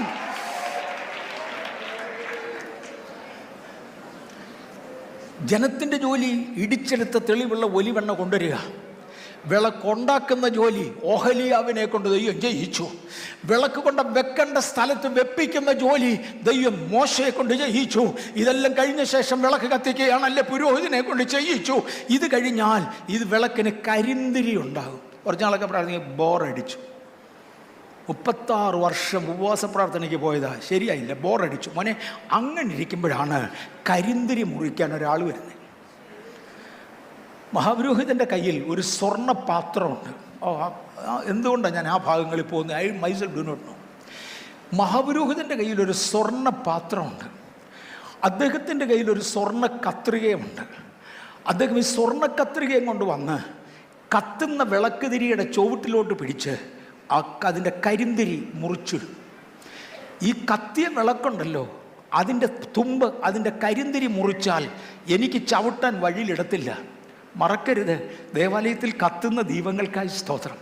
ഇവിടെ കത്തി ജ്വലിക്കുന്ന ശുശ്രൂഷകന്മാർക്കായി സ്തോത്രം. ഇവിടെ ഞാൻ ശുശ്രൂഷകന്മാരെന്ന പദം ഉപയോഗിക്കുന്ന ഇവിടുത്തെ ഓരോ മെമ്പേഴ്സിനെ കുറിച്ചാണ്. കത്തിയാൽ കുറച്ച് നാൾ കഴിയുമ്പോൾ കരിന്തിരി ഉണ്ടാകും. കുറച്ച് നാൾ കഴിയുമ്പോൾ അങ്ങുവിഞ്ഞും പ്രയാസം ഉണ്ടാകും.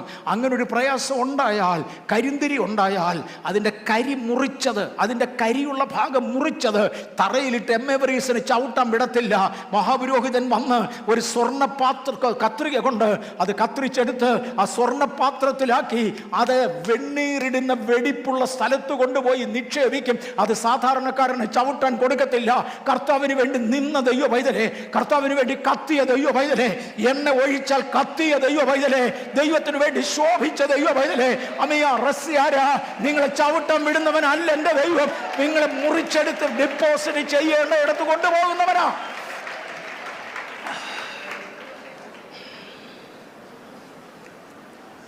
കരിന്തിരി കത്താൻ പാടില്ല. അതിൻ്റെ തിരി മുറിക്കും, അതെടുക്കും. ഞാൻ തീരെ പ്രാർത്ഥിക്കാതെ വന്നാൽ തമ്പുരാൻ ഒരു പ്രശ്നമായിരിക്കും. അല്ലെങ്കിൽ എനിക്കൊരു വെളിപ്പാട് തരും. വെളിപ്പാട് കൊണ്ട് നേരെ ആകത്തില്ലെങ്കിൽ പ്രശ്നമായിരിക്കും. ഞാൻ തിരിച്ചിരുന്നിട്ട് പ്രാർത്ഥിക്കും. എൻ്റെ അകത്തൊരു പ്രോത്സാഹനം തരും. അല്ലെങ്കിൽ എന്നെപ്പോലെ ഒരുത്തനെ ഈ സ്റ്റേജിൽ നിർത്തി ഇതൊക്കെ പറയിപ്പിക്കും. കരിന്തിരി മുറിക്കാൻ പുരോഹിതന്മാരെ ദൈവം നിയമിച്ചു. പ്രത്യേക അഭിഷക്തന്മാർ പണിതെടുത്ത ഉപകരണങ്ങളാണ് അവിടെ ഉപയോഗിച്ചത്. അത്രയും ഞാൻ അങ്ങോട്ട് നിർത്തട്ടെ. ഇനിയും സമാഗമന കൂടാരം പണിയുമ്പോൾ മോശയോട് പറഞ്ഞു, നീ ഖദിരമരം കൊണ്ട് നേരെ നിൽക്കുന്ന പലകകൾ ഉണ്ടാക്കണം. ഈ മരുഭൂമിയിൽ ഭയങ്കര കാറ്റാണ്. ഈ കാറ്റടിച്ചു വന്ന് ഇതിനകത്തെ വിളക്ക് കെടാതിരിക്കണമെങ്കിൽ നേരെ നിൽക്കുന്ന ചിലർ വേണമെടാ, വന്നാൽ ഈ വിളക്കെ തൊടല് മാറിപ്പോന്ന് കാറ്റിനോട് പറയുവാൻ 48 പലകകൾ സമാഗമന കൂടാരത്തിൻ്റെ വട്ടമുണ്ടായിരുന്നു. ഇന്നിതിനകത്തിരിക്കുന്ന പലരും 48 പലകകളാണെന്ന് മറക്കരുത്. 10 മുഴം ഉയരവും 1.5 മുഴം വീതിയുമുള്ളതായ, ഓ ഗോഡ്, എനിക്കൊന്ന് ഈ ചർച്ച് പണിത ശേഷം, ഞാൻ ഈ ഓഡിറ്റോറിയം പണിത ശേഷം ഇവിടെ 1 അല്ല 2 പ്രാവശ്യമേ ഞാനിത് തൊട്ടിട്ടുള്ളൂ. ഈ പദങ്ങൾ ഗംഗാനഗറിൽ വെച്ച് ഒരുപാട് പ്രാവശ്യം തൊടാറുണ്ടായിരുന്നു. മറക്കരുത് ഈ വട്ടത്തിൽ നിൽക്കുന്ന പലകകളുടെ പ്രത്യേകത. Thou shall make board out of shittim tree. പലകകളെന്ന് മലയാളത്തിൽ തർജ്ജമ ചെയ്തെങ്കിലും ദാറ്റ്സ് നോട്ട് റൈറ്റ്. കാര്യം 1.5 മുഴം വീതിയും 10 മുഴം ഉയരവുമുള്ള ഒരൊറ്റ പലക കഷണം കിട്ടാൻ പ്രയാസമാണ്, പ്രത്യേകിച്ചും ഷിത്തീമുട്ടിൽ നിന്ന്. ഷിത്തീമുട്ട് വണ്ണം കുറഞ്ഞതൊന്നാണ്, അതിന് വലിയ വണ്ണമില്ല. അപ്പോൾ 1.5 മുഴം ഉയരമെന്ന് വീതി എന്ന് പറയുമ്പോഴത്തേക്ക് നല്ല വീതിയാണ്, 2-3-4 അടി വീതി വരും, 3 അടിയോളം വീതി വരും. അത്രയും വീതിയുള്ള പലകകൾ കിട്ടാൻ പ്രയാസമാണ്. അതുകൊണ്ട് ദൗ ഷാൽ മേക്ക് ബോർഡ്സ്. ഈ ബോർഡെന്ന് പറഞ്ഞാൽ എന്നാണെന്നറിയാമോ? ചെറിയ ചെറിയ കഷണങ്ങളിൽ പലതിനെ ഒരുമിച്ച് ചേർന്ന്, ഇന്നത്തെ പ്ലൈവുഡ് ബോർഡുകൾ നമുക്കറിയാം, പലതിനെ ഒരുമിച്ച് ചേർത്ത് ഒട്ടിച്ച് ചേർത്താൽ ഇടയ്ക്ക് ഗ്യാപ്പില്ലാതെ, ഇന്ന് പകൽ ഇടയ്ക്ക് ഗ്യാപ്പിടുന്ന വ്യക്തികൾ ശ്രദ്ധിച്ചു കേട്ടു. നിങ്ങളാണ് ആലയത്തിനകത്ത് കാറ്റടിപ്പിക്കുന്ന പാർട്ടി എന്ന് മറക്കരുത്. 1.5 മുഴം വീതിയും 10 മുഴം ഉയരവുമുള്ളതായ ഷിത്തീം മരത്തിൻ്റെ ബോർഡുകൾ കൊണ്ട് നീ 48 പലകകൾ ഉണ്ടാക്കണം. ആ പലകകൾ ഉണ്ടല്ലോ, സഭയ്ക്ക് കാറ്റടിക്കാതിരിക്കാനാ, അകത്ത് കത്തുന്ന വിളക്കുണ്ട്, വിളക്ക് കെടുത്താതിരിക്കാനാ. ഗംഗാനഗറിൽ വെച്ച് പറഞ്ഞപ്പോൾ ഞാൻ പറഞ്ഞത് എനിക്ക് ഓർമ്മയുണ്ട്. ഒരു തടിക്ക് ഒരു ബോർഡിന് 10.5 അടി കളര ഉണ്ടെന്നിരിക്കട്ടെ, എല്ലാവരെക്കാളും മിടുക്കനാ മോനെ, ആലയത്തിൽ കൊള്ളുകയില്ല, ഭാഗ്യം മുറിച്ച് കളഞ്ഞേച്ചുവാ. അതുകൊണ്ട് അവൻ്റെ കുടുംബസ്ഥിതി അറിയാമോ, അദ്ദേഹത്തിൻ്റെ ബാക്ക്ഗ്രൗണ്ട് അറിയാമോ? ഉഗ്രന്. മുറിച്ചുകൊണ്ട് വാടൂ ആലയത്തിൽ കയറണമെങ്കിൽ. നിൻ്റെ എക്സ്ട്രാ ഇതിനകത്ത് കയറുന്നതല്ല. വേറൊരുത്തിനെ കുറിച്ച് 1.5 മുഴം വീതി ഇല്ല. അപ്പം ഞാൻ പറയാറുണ്ട്, 1.5 മുഴം വീതി ഇല്ലെങ്കിലും കുഴപ്പമില്ല, കട്ടി കൂടുതലുണ്ടല്ലോ മോനെ, നടപ്പില്ലടാ. ഇതിനകത്ത് വരുന്നതെല്ലാം ഒരേ മെഷർമെൻ്റ് ആയിരിക്കണം. ഒരേ മെഷർമെൻറ്റിൽ എടുത്തത് ഏറ്റക്കുറച്ചിലുള്ളതിനെ ഇവിടെ പറ്റത്തില്ല. Praise the Lord. മന്ന കൊണ്ടുവരുന്ന വരവിന് മോശയോട് ദൈവം പറഞ്ഞ ആളൊന്നിന് ഇടങ്ങഴി വീതം എല്ലാ കുടുംബത്തിലേക്കും പെറുക്കി എടുക്കണം. ചിലർ പോയി ഇരട്ടി പെറുക്കിയവരുണ്ട്. അളന്ന് നോക്കിയപ്പോൾ കുറച്ച് പെറുക്കിയവൻ ഏറെയുമില്ല, കുറച്ച് പെറുക്കിയവന് കുറച്ചുമില്ല. വിളിക്കപ്പെട്ട ജനം, യാത്ര നയിക്കപ്പെടുന്ന ജനം, മേഘത്തിന്റെ കീഴിൽ നിൽക്കുന്ന ജനം, ദൈവത്തിന്റെ പദ്ധതിയിലേക്ക് പോകുന്ന ജനം, എല്ലാവർക്കും ഒരുപോലെ കൊടുക്കുന്ന ദൈവത്തിന്റെ വലിയ വഴികൾ ഇന്ന് പകൽ പിന്നെയും ദൈവത്തിൽ നിന്ന് ഏറ്റെടുക്കുവാൻ, കർത്താവിന്റെ കരങ്ങളിലേക്ക് നമുക്ക് നമ്മെ ഒന്ന് സമർപ്പിക്കാം. കാറ്റടിക്കാതെ നോക്കാൻ നേരെ നിൽക്കുന്ന പലകകൾ എന്റെ ചർച്ചിനെ തൊട്ടാൽ, അതിനകത്ത് കത്തുന്ന ദീപത്തെ തൊട്ടാൽ, ഇല്ല ഞാൻ നിൽക്കത്തില്ല, അതിനകത്ത് കത്തുന്ന ദീപത്തെ തൊട്ടാൽ, ഓ ഗോഡ്, അതിനകത്ത് കത്തുന്ന ദീപത്തെ തൊട്ടാൽ ഞാൻ ഒരിക്കലും സമ്മതിക്കയില്ല. അതാണ് എന്നെ ദൈവം ഇവിടെ നട്ടത്. എനിക്ക് തോന്നുന്നു എം.എ. വർഗീസിൻ്റെ ഒപ്പം പരിഹസിക്കപ്പെടുന്ന, നിന്ദിക്കപ്പെടുന്ന, അപവാദങ്ങൾ കേൾക്കുന്ന സോഷ്യൽ മീഡിയക്കാരൻ എടുത്തിട്ട് തട്ടുന്ന രണ്ടാമതൊന്നില്ലെങ്കിലും ആലയത്തിലെ വിളക്ക് കെടാതെ കഴിഞ്ഞ 44 വർഷം സൂക്ഷിച്ച നിത്യനായ ദൈവത്തെ വാഴ്ത്തുകയാണ്. ആലയത്തിൻ്റെ വിളക്ക് കെടാതെ ആയിരങ്ങളുടെ വിളക്കുകൾ കെട്ടപ്പോൾ വിളക്ക് കെടാതെ കഴിഞ്ഞ 44 വർഷങ്ങൾ സൂക്ഷിച്ച് നടത്തിയ ദൈവത്തെ നന്ദിയോടെ വാഴ്ത്തുകയാണ്. എഴുന്നേൽക്കട്ടെ ഒരു കൂട്ടം ഷിത്തീം ബോർഡുകൾ, എഴുന്നേൽക്കട്ടെ 48 പലകകൾ. പിന്നെയും വിളക്ക് കെടാതിരിക്കേണ്ടതിന് നിർത്തുന്നവർക്കായി നന്ദി. Price the Lord. എൻ്റെ ഭാഗം എന്തൊക്കെയാ പാസ്റ്ററേ? മോനെ, എബ്രായ ലേഖനം 10-ാം അധ്യായത്തിൽ 24-25 വാക്യങ്ങളിൽ ചിലർ ചെയ്യുന്നത് പോലെ നമ്മുടെ സഭായോഗങ്ങളെ ഉപേക്ഷിക്കാതെ തമ്മിൽ പ്രബോധിപ്പിച്ചുകൊണ്ട് സ്നേഹത്തിനും സൽപ്രവർത്തികൾക്കും ഉത്സാഹം വർദ്ധിപ്പാൻ അന്യോന്യം സൂക്ഷിക്കുക. നാൾ സമീപിക്കുന്നുവെന്ന് കാണുന്തോറും അത് അധികമായി ചെയ്യേണ്ടതാകുന്നു. അന്യോന്യം സൂക്ഷിക്കുക, അന്യോന്യം പണിയാൻ, അന്യോന്യം പൊളിക്കാനല്ല. ഞാൻ വന്ന് നിങ്ങളിലൊരാളിനെ പൊളിക്കാനും നിങ്ങളിലൊരാൾ വന്ന് എന്നെ പൊളിക്കാനും അല്ല. പൊളിക്കുന്നത് സോഷ്യൽ മീഡിയക്കാരന് കൂടെ, അവന് 10 പൈസ കിട്ടും. അവൻ ഫ്രീ അല്ല വർക്ക് ചെയ്യുന്നത്. ലൂസിഫർ പ്രസാദിപ്പിക്കാൻ അവൻ 10 പൈസയും കിട്ടും. അതുകൊണ്ട് അവൻ ചെയ്യുന്നത്. പക്ഷേ എൻ്റെ ജോലി പൊളിക്കുകയല്ല, എൻ്റെ ജോലി പണിയുക. അന്യോന്യം പണിയുവാൻ, അന്യോന്യം പ്രോത്സാഹിപ്പിക്കുവാൻ, ഒരു സഭയെ കെട്ടുപണി ചെയ്യുവാൻ.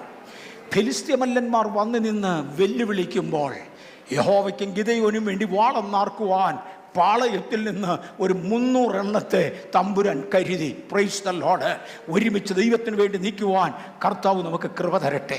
ഞാനിനി യഹോവയുടെ പെട്ടകത്തിങ്കിലേക്ക് തിരിയട്ടെ. ഈ പെട്ടകം കൊണ്ട് ആലയത്തിൻ്റെ അകത്ത് വെച്ചു. മോശയുടെ കൂടാരത്തിനകത്ത് ആരംഭത്തിങ്കിൽ കൊണ്ടുവന്ന് വെക്കുന്നതായ ആ പെട്ടകത്തിനകത്ത് ആ ലഭിച്ച കൽപ്പലയല്ലാതെ അന്ന് വേറൊന്നുമില്ല. പിന്നത്തേതിൽ അതിനോട് പലതും കൂടെ ആഡ് ചെയ്തു. പിന്നത്തേതിൽ അതിനോട് മന്ന ആഡ് ചെയ്തു.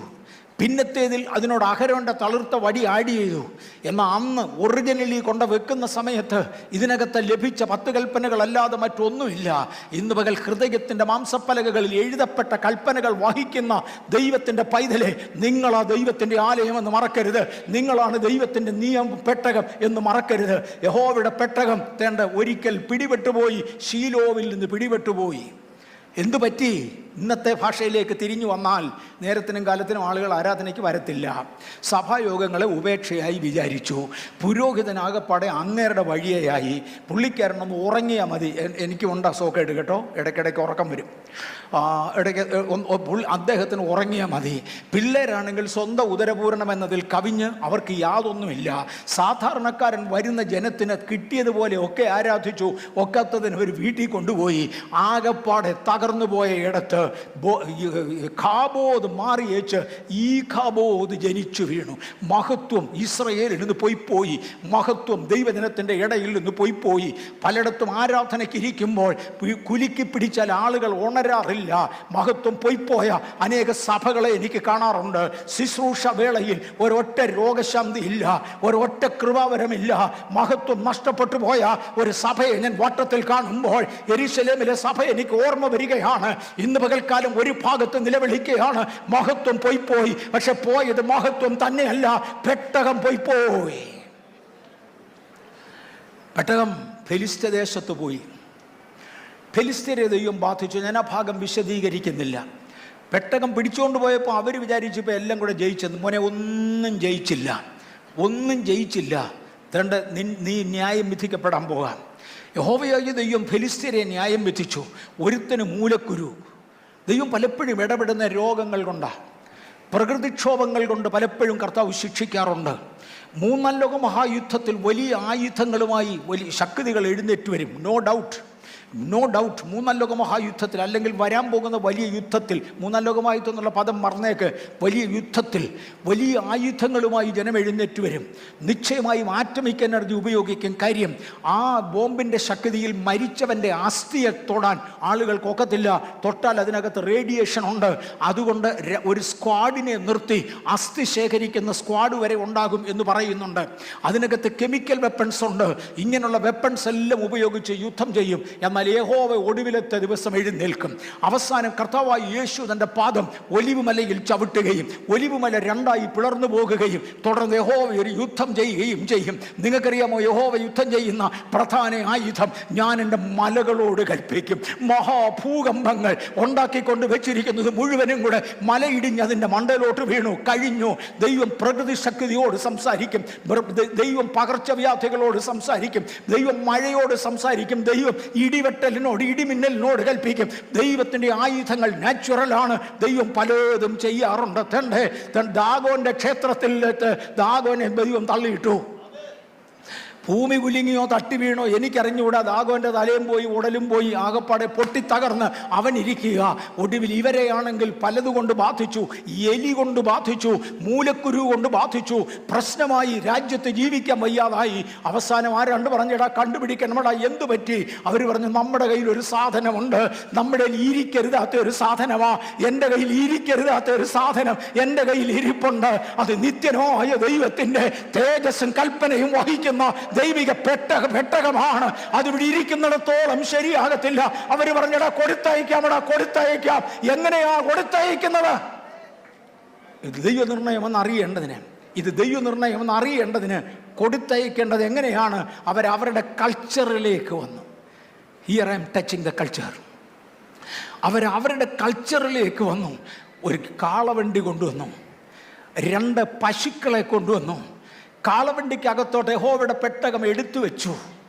മോനെ, ഇത് കാളവണ്ടിയെ കയറേണ്ടതല്ല, വിശുദ്ധ പുരോഹിതന്മാർ വഹിച്ചുകൊണ്ട് പോകേണ്ടതാ. ഇത് കാളവണ്ടിയെ കയറേണ്ടതല്ല. ഒരിടത്തൊരു പള്ളിയുടെ പെരുന്നാൾ നടക്കുമ്പോൾ അല്പം പ്രേമസ്വരമുള്ള റെക്കോർഡ് ഉറക്കയിട്ട് ആളുകൂട്ടാൻ വേണ്ടി കഥാപ്രസംഗകനെയും വിളിച്ചപ്പോൾ PV ആശാരി ഉപദേശി പാടിയൊരു പാട്ട് എനിക്ക് ഓർമ്മയുണ്ട്. സുവിശേഷത്തിൻ പേരിൽ ഇടവക വീടുകൾ കയറി ഇറങ്ങി കാശ് വിരിച്ചൊരു കാഥികനേകി പ്രണയത്തിൻ കഥ കേട്ടാൽ ഭാരതം അയ്യോ സുവിശേഷകരെ ക്രിസ്തുവിലാക്കാൻ ഒക്കത്തില്ല. മോനെ, ആള് കൂട്ടേണ്ടതിന് യേശുവിൻ്റെ സുവിശേഷമാണ്. രക്തച്ചൊവയുള്ള യേശുവിൻ്റെ സുവിശേഷം അറിയിക്കണം. അതിന് വേറെ ഒരു മെത്തേഡ് കൊണ്ടും ഒക്കത്തില്ല. അത് കാളവണ്ടിയെ കയറുന്നതല്ല. അവരൊരു കാളവണ്ടി കൊണ്ടുവന്ന് പെട്ടകം അതേ വെച്ചു. ഞാനവരെ കുറ്റം പറയത്തില്ല. അവരുടെ കൾച്ചർ അത്രേ ഉള്ളൂ, അവർക്ക് അത്രേ അറിയത്തുള്ളൂ, അവരുടെ സമ്പ്രദായം അതാ. എന്നിട്ട് അവർ പറഞ്ഞു, വളരെ ബുദ്ധിമുട്ടുള്ള ഒരു കാര്യം കൂടി ചെയ്യാം. 2 കറവ പശുക്കളെ കൊണ്ടുവരാം, അതിന് കിടാക്കളുണ്ട്, കിടാക്കളെ ഉൾപ്പെടെ കൊണ്ടുവരാം. കറവ പശുക്കളെ 2നെയും നുകത്തിൻ്റെ ഇടത്തും വലത്തും നിർത്തി നുകം പിടിച്ച് അങ്ങോട്ട് വെച്ചു. എന്നിട്ട് ഈ കിടാക്കളെ അവയുടെ മുമ്പിൽ നിന്ന് എടുത്തുകൊണ്ട് പോയി. ആ കിടാക്കൾ എടുത്തുകൊണ്ട് പോകുമ്പോൾ സാധാരണഗതിയിൽ എല്ലാ പശുക്കളും കിടാക്കയുടെ പുറകെ ഓടത്തുള്ളൂ. പക്ഷേ ഈ 2 പശുക്കളുണ്ടല്ലോ, അവർ വഹിക്കുന്ന പെട്ടകത്തിൻ്റെ ശക്തിയാൽ കരഞ്ഞും കൊണ്ട് നേരെ യെരുശലേം ഇസ്രായേലിലേക്ക് ഓടാൻ തുടങ്ങി. ഇന്നലെ രാത്രിയിൽ ഒത്തിരി ലേറ്റായിട്ടാണ് ഞാൻ വന്നത്. എൻ്റെ ഭാര്യയോട് ഞാൻ പറഞ്ഞു, പണ്ട് ഇന്ത്യൻ എയർഫോഴ്സിൽ ഒത്തിരി നാൾ ജോലി ചെയ്ത് അല്പം ബുദ്ധിമുട്ടുള്ള ജോലി, അതൊരു ഞായറാഴ്ച രാവിലെ എന്നെ പിടിച്ച് ടെമ്പററി ഡ്യൂട്ടിക്ക് പോകാൻ ഇട്ടത് ഞാൻ ഓർമ്മയുണ്ട്. കർത്തൃമേശ നടക്കേണ്ട ഞായറാഴ്ച രാവിലെയാണ്. പക്ഷേ എനിക്ക് ടെമ്പററി ഡ്യൂട്ടിക്ക് പോയേ പറ്റൂ. There is no alternative. കർത്തൃമേശ കൊടുക്കാൻ വേറൊരാളിനെ ആക്കി വെച്ച് ഞാൻ പോയി. പോകുന്ന വഴിക്കാൻ ഒരുപാട് നേരം കരഞ്ഞു. എങ്ങനെങ്കിലും ഈ കളഞ്ഞേച്ച് എനിക്ക് പോകണം, ദൈവം എന്നെ പുറത്തെടുക്കുകയും ചെയ്തു. ഇന്നലെ വൈകിട്ട് വന്നപ്പോൾ ഞാൻ പറഞ്ഞു, പണ്ട് ടെമ്പററി ഡ്യൂട്ടിക്ക് പോയപ്പോൾ കരഞ്ഞ പോലെ ഇപ്പം സുവിശേഷ വേലയ്ക്ക് പോയിട്ട് എനിക്കും ഒരു മനപ്രയാസം പോലെ അങ്ങ് കൂടിപ്പോയി. കാര്യം എൻ്റെ ശരീരത്തിന് ആവശ്യമുള്ള വിശ്രമം കിട്ടുന്നില്ല. എനിക്ക് കൊണ്ട് പലതും കുറഞ്ഞു തുടങ്ങി. ഈ പശുക്കൾ കരഞ്ഞെങ്കിലും അതിൻ്റെ ഓട്ടം ഇസ്രായേലിലേക്കാണ്. നാച്ചുറലി പോകേണ്ടത് കിടാക്കട പുറകെയാണ്. അതാണ് അതിൻ്റെ നാച്ചുറൽ കോഴ്സ്. ഇങ്ങോട്ടാണ് പോകണ്ടേ, പക്ഷെ അവരങ്ങോട്ടാണ് പോയേ. നമ്മിൽ പലരും ഇന്നു പകൽ പലതുകൊണ്ടും ബുദ്ധിമുട്ടുമെങ്കിലും ദൈവകൃപ കളയാതെ സൂക്ഷിക്കുന്നതിനായി സ്തോത്രം. എനിക്ക് തോന്നുന്നത് കഴിഞ്ഞ രാത്രി ഞാൻ ഒത്തിരി ക്ഷീണിച്ചു വന്നതുകൊണ്ട് പല കാര്യം ഉണ്ടായിരുന്നെങ്കിലും രാവിലെ സാധാരണ വരുന്നതിനേക്കാൾ 5 മിനിറ്റ് മുമ്പേ ഇന്ന് വരാൻ സ്വർഗത്തിലെ ദൈവം കൃപ ചെയ്തു. ഇവർ കരഞ്ഞും കൊണ്ട് ഇസ്രായേലിലേക്ക് ഓടി. അവരുടെ കൾച്ചർ അനുസരിച്ച് അവർ ചെയ്തത് വളരെ കറക്റ്റാണ്. 1 ശമൂവേലിൻ്റെ പുസ്തകം 7:2 പെട്ടകം കിര്യത്ത് അരാമിലെ ആയിട്ട് ഏറിയ കാലം 20 സംവത്സരം തന്നെ കഴിഞ്ഞു. ഇസ്രായേൽ ഗ്രഹമൊക്കെയും യഹോവയോട് നിലവിളിച്ചു. പെട്ടകം തണ്ട് ഇപ്പോഴേ ഒരു വീട്ടിൽ കൊണ്ട് വെച്ചിരിക്കുക. ഞാൻ ആ ഭാഗങ്ങൾ വിശദീകരിക്കത്തില്ല, എൻ്റെ സമയം തീരാറായി. പെട്ടകം തണ്ട് ഒരു വീട്ടിൽ കൊണ്ട് വെച്ചു. ഇസ്രായേൽ മുഴുവനും നിലവിളിക്കുക, കർത്താവേ, അങ്ങയുടെ പെട്ടകം കൊണ്ട് വെക്കാൻ ഒരാലയമില്ല. ഏതാണ്ടൊക്കെ നമ്മുടെ ചർച്ചിനോട് കണക്റ്റഡ് അല്ലേ? ഇവിടെ അങ്ങനെയൊക്കെ തന്നെയാണ്. അങ്ങയുടെ പെട്ടകം കൊണ്ട് വെക്കാൻ ഒരു കറക്റ്റ് ആലയമില്ല. പെട്ടകം ആരാണ്ടയുടെ വീട്ടിലിരിക്കുക, ഒരു കുഴപ്പമില്ല. എങ്കിലും പെട്ടകം ആരാണ്ടയുടെ വീട്ടിലാണ്. ഇസ്രായേൽ ജനം കരഞ്ഞു. അവർ കരഞ്ഞതിനെ തുടർന്നാണ് ദാവീദ് ഉണർത്തപ്പെട്ടത്. ജനം കരഞ്ഞാൽ എല്ലാവരും ഉണരത്തില്ല. എല്ലാവരും കൂടെ ഉണർന്നാലും പ്രയോജനമില്ല. ഉണരേണ്ടവൻ ഉണരണം. ഒരു ഏരിയ കരയുമ്പോൾ ആ ഏരിയയിൽ ഉണരേണ്ടതിനെ ദൈവം ഉണർത്തും. ഒരു ഏരിയ കരയുമ്പോൾ ആ ഏരിയയിൽ നന്നാകേണ്ടതിനെ ദൈവം തൊടും. ലീഡർഷിപ്പ് കൊടുക്കേണ്ടതിനോട് ദൈവം ഇടപെടും. ഒരു ഏരിയ ഇളകിയാൽ ദൈവം ആ ഏരിയയിൽ നിന്ന് എഴുന്നേൽപ്പിക്കേണ്ടവനെ എഴുന്നേൽപ്പിക്കും. ഒരു സഭ കരഞ്ഞാൽ ദൈവം എഴുന്നേൽപ്പിക്കേണ്ടവനെ എഴുന്നേൽപ്പിച്ചു. ജനം ഒരുമിച്ച് കരയാൻ തുടങ്ങി. ദൈവം ദാവീദിൻ്റെ മനസ്സുയർത്തി. ദാവീദിനോട് പറഞ്ഞു, ദാവീദേ, പെട്ടകം കൊണ്ടുവാടാ, ഞാനിങ്ങനെ എളുപ്പം മുന്നോട്ട് വരാൻ പോകുകയാ.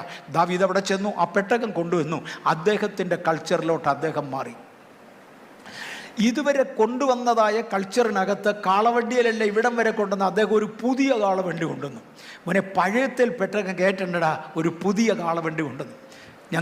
എനിക്കും സുനിൽ പാസ്റ്റർക്ക് മാത്രം അറിയാവുന്ന, മറ്റു പലരും ഡയറക്റ്റ് കണ്ടിട്ടില്ല, പക്ഷെ ഒരു പക്ഷേ കേട്ടിട്ടുണ്ടാവാം, ഒരു പ്രത്യേക അനുഭവം. ഗോൾഡൻ ഡസ്റ്റിനെ കുറിച്ച് ഒരുപാട് പ്രാവശ്യം ഞാൻ കേട്ടിട്ടുണ്ട്, ഒത്തിരി പ്രാവശ്യം കേട്ടിട്ടുണ്ട്. ഞാൻ കണ്ടിട്ടില്ല. ഗോൾഡൻ ഡസ്റ്റിനെ കുറിച്ച് കേട്ടു, പക്ഷെ വളരെ മഹത്വകരമായും മനോഹരമായും അതിനെക്കുറിച്ച് ആളുകൾ പറയുന്നതൊക്കെ ഞാൻ കേട്ടു. ലത എന്ന് പറഞ്ഞൊരു സഹോദരിയുണ്ട് കുവൈറ്റിൽ. ലത പാണ്ഡ്യൻ, ലതാ പാണ്ഡ്യൻ. കുവൈറ്റിലെ ലതാ പാണ്ഡ്യനും മറ്റും അതിനെക്കുറിച്ച് തന്നിട്ടുള്ള വിശദീകരണങ്ങൾ അതിഭയങ്കരമാണ്. Golden dust.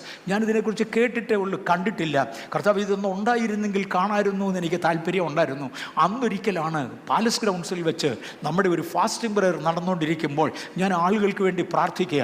എൻ്റെ കണ്ണ് പൊതുവെ അടഞ്ഞിരിക്കുക. ഞാൻ ആളുകൾക്ക് വേണ്ടി പ്രാർത്ഥിക്കുക. ആളുകൾ എൻ്റെ മുമ്പിൽ വരുന്നു, ഞാൻ കൈവെക്കുന്നു, പ്രാർത്ഥിക്കുന്നു, പോകുന്നു. ഇപ്രാവശ്യം അതുപോലെ ഒന്ന് കണ്ടേക്കുമെന്ന് എനിക്ക് തോന്നുന്നത്. പ്രത്യേകിച്ചും കുഞ്ഞുങ്ങൾക്ക് നല്ല പ്രായമുള്ളവർക്കും കണ്ടേക്കാം. ഓക്കെ, കൈവച്ച് പ്രാർത്ഥിച്ചുകൊണ്ടിരിക്കുക. പെട്ടെന്ന് ഞാനൊരു വെളിപ്പാട് കണ്ട്. എൻ്റെ വെളിപ്പാടിൽ സഭയുടെ സ്പീഡ് അനേകം മടങ്ങ് വർദ്ധിക്കാൻ പോകുന്നു എന്നാണ് അതിൻ്റെ അർത്ഥം. ഞാനിപ്പം വെളിപ്പാട് പറയുന്നില്ല, അതിൻ്റെ അർത്ഥം കണ്ടു. വന്നാട്ടെ എന്ന് പറഞ്ഞു. ആരുമില്ല, എൻ്റെ കൈ ആരെയും തൊടുന്നില്ല. ഞാൻ കണ്ണു തുറന്നു നോക്കിയപ്പോൾ ഒരു വൃത്തം ആളുകളില്ല, എല്ലാവരും പൊക്കളഞ്ഞു. ഞാനൊരു മണ്ടനെ പോലെ കണ്ണു അടച്ചുകൊണ്ട് ഇവിടെ വാ എന്ന് പറഞ്ഞ് നീക്കുകയാണ്. ആരും അടുത്ത് വരുന്നില്ല. അപ്പം ഞാൻ നല്ല കർത്തൃദാസന്മാർ, നല്ല പവർഫുൾ കർത്തൃദാസന്മാർ വട്ടത്തിൽ നിൽക്കുന്ന, ആരും ഇങ്ങോട്ട് കയറുന്നില്ല. പിന്നെ ഞാൻ എന്ത് പറ്റി, എല്ലാവരും എന്താ മാറി നിൽക്കുകയെന്ന് പറഞ്ഞപ്പോഴാണ് സുനിൽ പറയുന്നത്, ഡാഡി ഗോൾഡൻ ഡസ്റ്റ്. നോക്കുമ്പോൾ അവിടെ മുഴുവനും ഗോൾഡൻ ഡസ്റ്റ് വീണ് കിടക്കുക. ഈ കർത്തൃദാസന്മാർക്കും ഈ ഗോൾഡൻ ഡസ്റ്റിനകത്തോട് ചവിട്ടാനൊരു പേടി, അതുകൊണ്ടാണ് കയറാഞ്ഞത്. സുനിൽ എന്നോട് പറഞ്ഞു, ഡാഡി കണ്ടിന്യൂ ടു പ്രേ. പറഞ്ഞോട്ടെ, കണ്ടിന്യൂ ടു പ്രേ. എൻ്റെ ഡ്രസ്സും ശരീരവും മൊത്തം ഗോൾഡൻ ഡസ്റ്റാണ്. അവൻ പറഞ്ഞു, ഡാഡി ഈ സാഹചര്യത്തിൽ നമ്മുടെ കാറിൽ കയറണ്ട. അന്നിവിടെ ഉണ്ടായിരുന്നതിൽ ഒരു സഹോദരൻ്റെ കയ്യിൽ, നമുക്ക് അഫോർഡബിളായി ഒരു സഹോദരൻ്റെ കയ്യിൽ ഒരു പുതിയ കാറുണ്ടായിരുന്നു. ആ കാറ് വാക്യൂം ക്ലീൻ ചെയ്ത് പുതുതായിട്ട് ഇങ്ങോട്ട് കൊണ്ടുവന്നതാണ്. അവൻ അദ്ദേഹത്തെ അറേഞ്ച് ചെയ്ത് പറഞ്ഞു, ആ കാറിനകത്ത് കയറിക്കോളാൻ പറഞ്ഞു. കാര്യം ഈ ഗോൾഡൻ ഡസ്റ്റിൻ്റെ ഒരു സ്പൈക്ക് വെളിയിൽ വീണാൽ അത് പൊടിക്കകത്ത് പോകണ്ട, അത് അതിനകത്തിരിക്കട്ടെ. അവൻ മമ്മിയെ വിളിച്ചു പറഞ്ഞു വീട്ടിൽ, മമ്മി ബെഡ്റൂം കംപ്ലീറ്റ്ലി ക്ലീൻ ചെയ്യണം, പൊടിയുടെ അംശം പോലും പാടില്ല. കാര്യം ഡാഡിയുടെ ശരീരം മൊത്തം ഗോൾഡൻ ഡസ്റ്റാണ്. കയറ്റേണ്ട വണ്ടിയിൽ കയറ്റാൻ അറിയാവുന്നവർക്കായി സ്തോത്രം. ദൈവത്തിന് കൊടുത്ത മാന്യതയ്ക്കായി സ്തോത്രം. ഓക്കെ, ഞാൻ മാറിയേക്കാം. എൻ്റെ ഭാര്യ വീട് കംപ്ലീറ്റ്ലി ക്ലീൻ ചെയ്തു, റൂമിനകത്ത് ഒട്ടും പൊടിയില്ല. പക്ഷെ ഞാൻ കയറി കഴിഞ്ഞപ്പോൾ എനിക്ക് ഗോൾഡൻ ഡസ്റ്റും ഇല്ല. എങ്ങോട്ട് പോയെന്ന് ആർക്കും അറിയത്തില്ല. ദാവീദ് തീരുമാനിച്ചു, ഒരു പുത്തൻ വണ്ടിയെ കയറ്റിയേക്കാം. വേറൊന്നിനും ഉപയോഗിച്ച ഒരു വണ്ടി വേണ്ട. യഹോവയുടെ പെട്ടകം കയറ്റുന്നത്. മോനെ ദാവീദേ, അങ്ങ് മറ്റവൻ്റെ കൾച്ചറടാ നീ എടുത്തത്. നീ മറ്റവൻ്റെ കൾച്ചറാണ് എടുത്തത്. ആ കൾച്ചറിൽ വരുന്നവനല്ല എൻ്റെ ദൈവം. ദൈവത്തിൻ്റെ പാറ്റേൺ ഉണ്ട്. അങ്ങയുടെ രാജ്യം വരണമേ, ആ രാജ്യത്തിന് അതിൻ്റെ കൾച്ചറുണ്ട്. ദാവീദ് അതിൻ്റെ പുറത്ത് ഒരു കൂട്ടം വിരുതന്മാരെ തൻ്റെ കൂടെ കൊണ്ടുവന്നു. ആ വിരുതന്മാരെല്ലാം കൂടെ ചേർന്ന് മുരജങ്ങളും മറ്റ് സൗണ്ട് എക്യുപ്മെൻറ്റ്സ്, ശബ്ദമുണ്ടാക്കുന്ന ഒരുപാട് മ്യൂസിക്കൽ ഇൻസ്ട്രുമെൻറ്റ്സ് ഉണ്ടായി. കൈത്താളങ്ങൾ, മുരജങ്ങൾ. മോനെ, യഹോവയുടെ പെട്ടകം കൊണ്ടുപോകുമ്പോൾ വേണ്ടത് ഇതല്ലടാ. ഓർമ്മയുണ്ടോ പണ്ട് നീ ആട്ടിടയനായി നടന്ന കാലത്ത് വീണയും കിന്നരവും ഉപയോഗിച്ചത്? ഇപ്പോൾ രാജസ്ഥാനത്തേക്ക് മാറിയതോടെ നിന്റെ സ്വന്തം കൾച്ചർ കൊണ്ടുവന്നല്ലേ? ഇതിനകത്ത് യഹോവ പ്രസാദിക്കത്തില്ല. ഒരു ശകലം ദൂരത്തിനകം ഉസയുടെ മേൽ തീ ഇറങ്ങി പെട്ടകം ഉസയെ ദഹിപ്പിച്ചു. എനിക്കും നിങ്ങൾക്കും ഓർമ്മ കാണും. ഇന്ന് പകൽ ഏർലി മോർണിംഗ് എഴുന്നേറ്റപ്പോൾ പരിശുദ്ധാത്മാവ് ഇടപെട്ടത് ഇതാണ്: do not bring another culture. ദൈവത്തിൻ്റെ കൾച്ചർ. നമ്മുടെ പ്രാർത്ഥന ഇത്: അങ്ങയുടെ രാജ്യം വരണമേ, അങ്ങയുടെ ഇഷ്ടം സ്വർഗത്തിലെ പോലെ ഭൂമിയിലാകണമേ. ഫിലിസ്തീൻ്റെ നാട്ടിൽ നിന്ന് കിട്ടിയതും എൻ്റെ രാജ്യത്വത്തിൻ്റെ ഗമയും എൻ്റെ കയ്യിൽ ദൈവം തന്ന കാശും കൊണ്ടല്ല ഞാൻ ദൈവത്തിൻ്റെ സന്നിധിയിൽ വരേണ്ടത്. സകല പ്രപഞ്ചത്തിൻ്റെയും ഉടമസ്ഥനും സകലതിൻ്റെയും പ്രഭുവും മോനെ, ഒരു നക്ഷത്രത്തിനകത്തെ രത്നങ്ങൾ വിറ്റാൽ നിന്റെ ഭൂമിയെ പോലുള്ള പലത് വാങ്ങാമടാ. അതിൻ്റെ ഒന്നും വിലയല്ല എനിക്ക് വേണ്ടത്. എനിക്ക് വേണ്ടത് എൻ്റെ പ്രമാണമാണ്, എൻ്റെ നിയമമാണ്. ഇന്ന് പകൽക്കാലം ദൈവിക നിയമത്തിൽ വരുന്ന ദൈവത്തിൻ്റെ പൈതലെ നമുക്ക് നമ്മെ തന്നെ ദൈവസന്നിധിയിൽ ഒന്നുകൂടെ ഏൽപ്പിക്കാം. കർത്താവ് നമ്മെ ഒന്നുകൂടെ ഉപയോഗിക്കട്ടെ. ഒരു റിവൈവലും കൂടെ ദൈവം പിന്നെയും ദൈവസഭയ്ക്ക് തരട്ടെ. ഈ ദിവസങ്ങളിൽ ഇത് സംഭവിക്കാൻ പോകുകയാ. എല്ലാ കണ്ണുകളും ഒന്ന് അടയ്ക്കാമോ? കർത്താവേ, ഞാൻ യേശുവിൻ്റെ ബലമുള്ള നാമത്തിൽ ഈ സഭയെ ദൈവകരങ്ങളിൽ തരികയാണ്. പർവ്വതത്തിൻ്റെ മുകളിൽ അഗ്നിയായി ആരംഭിച്ച ജനത്തെ വഴി നടത്തേണ്ടതിന് മേഘമായി വെളിപ്പെട്ട ആലയത്തിൽ കയറി വന്ന, അതേസമയം തെറ്റ് കാണിച്ചാൽ തീയായി തിരികെ വന്ന് ശിക്ഷിക്കേണ്ടതിനെ ശിക്ഷിച്ചുകൊണ്ട് നടത്തേണ്ടതിന് നടത്തുന്ന അങ്ങയുടെ പാദത്തിൽ അടിയങ്ങളെ താഴ്ത്തുന്നു. സഭയെ ഞാൻ യേശുവിൻ്റെ നാമത്തിൽ അനുഗ്രഹിക്കുന്നു. ഇന്ന് പങ്കെടുക്കുന്ന എല്ലാവരെയും ഞാൻ യേശുവിൻ്റെ നാമത്തിൽ അനുഗ്രഹിക്കുന്നു. ഒരു ദൈവകൃപ അവരുടെ മേലിരിക്കട്ടെ. അത് യേശുവിൻ്റെ നാമത്തിൽ തന്നെ.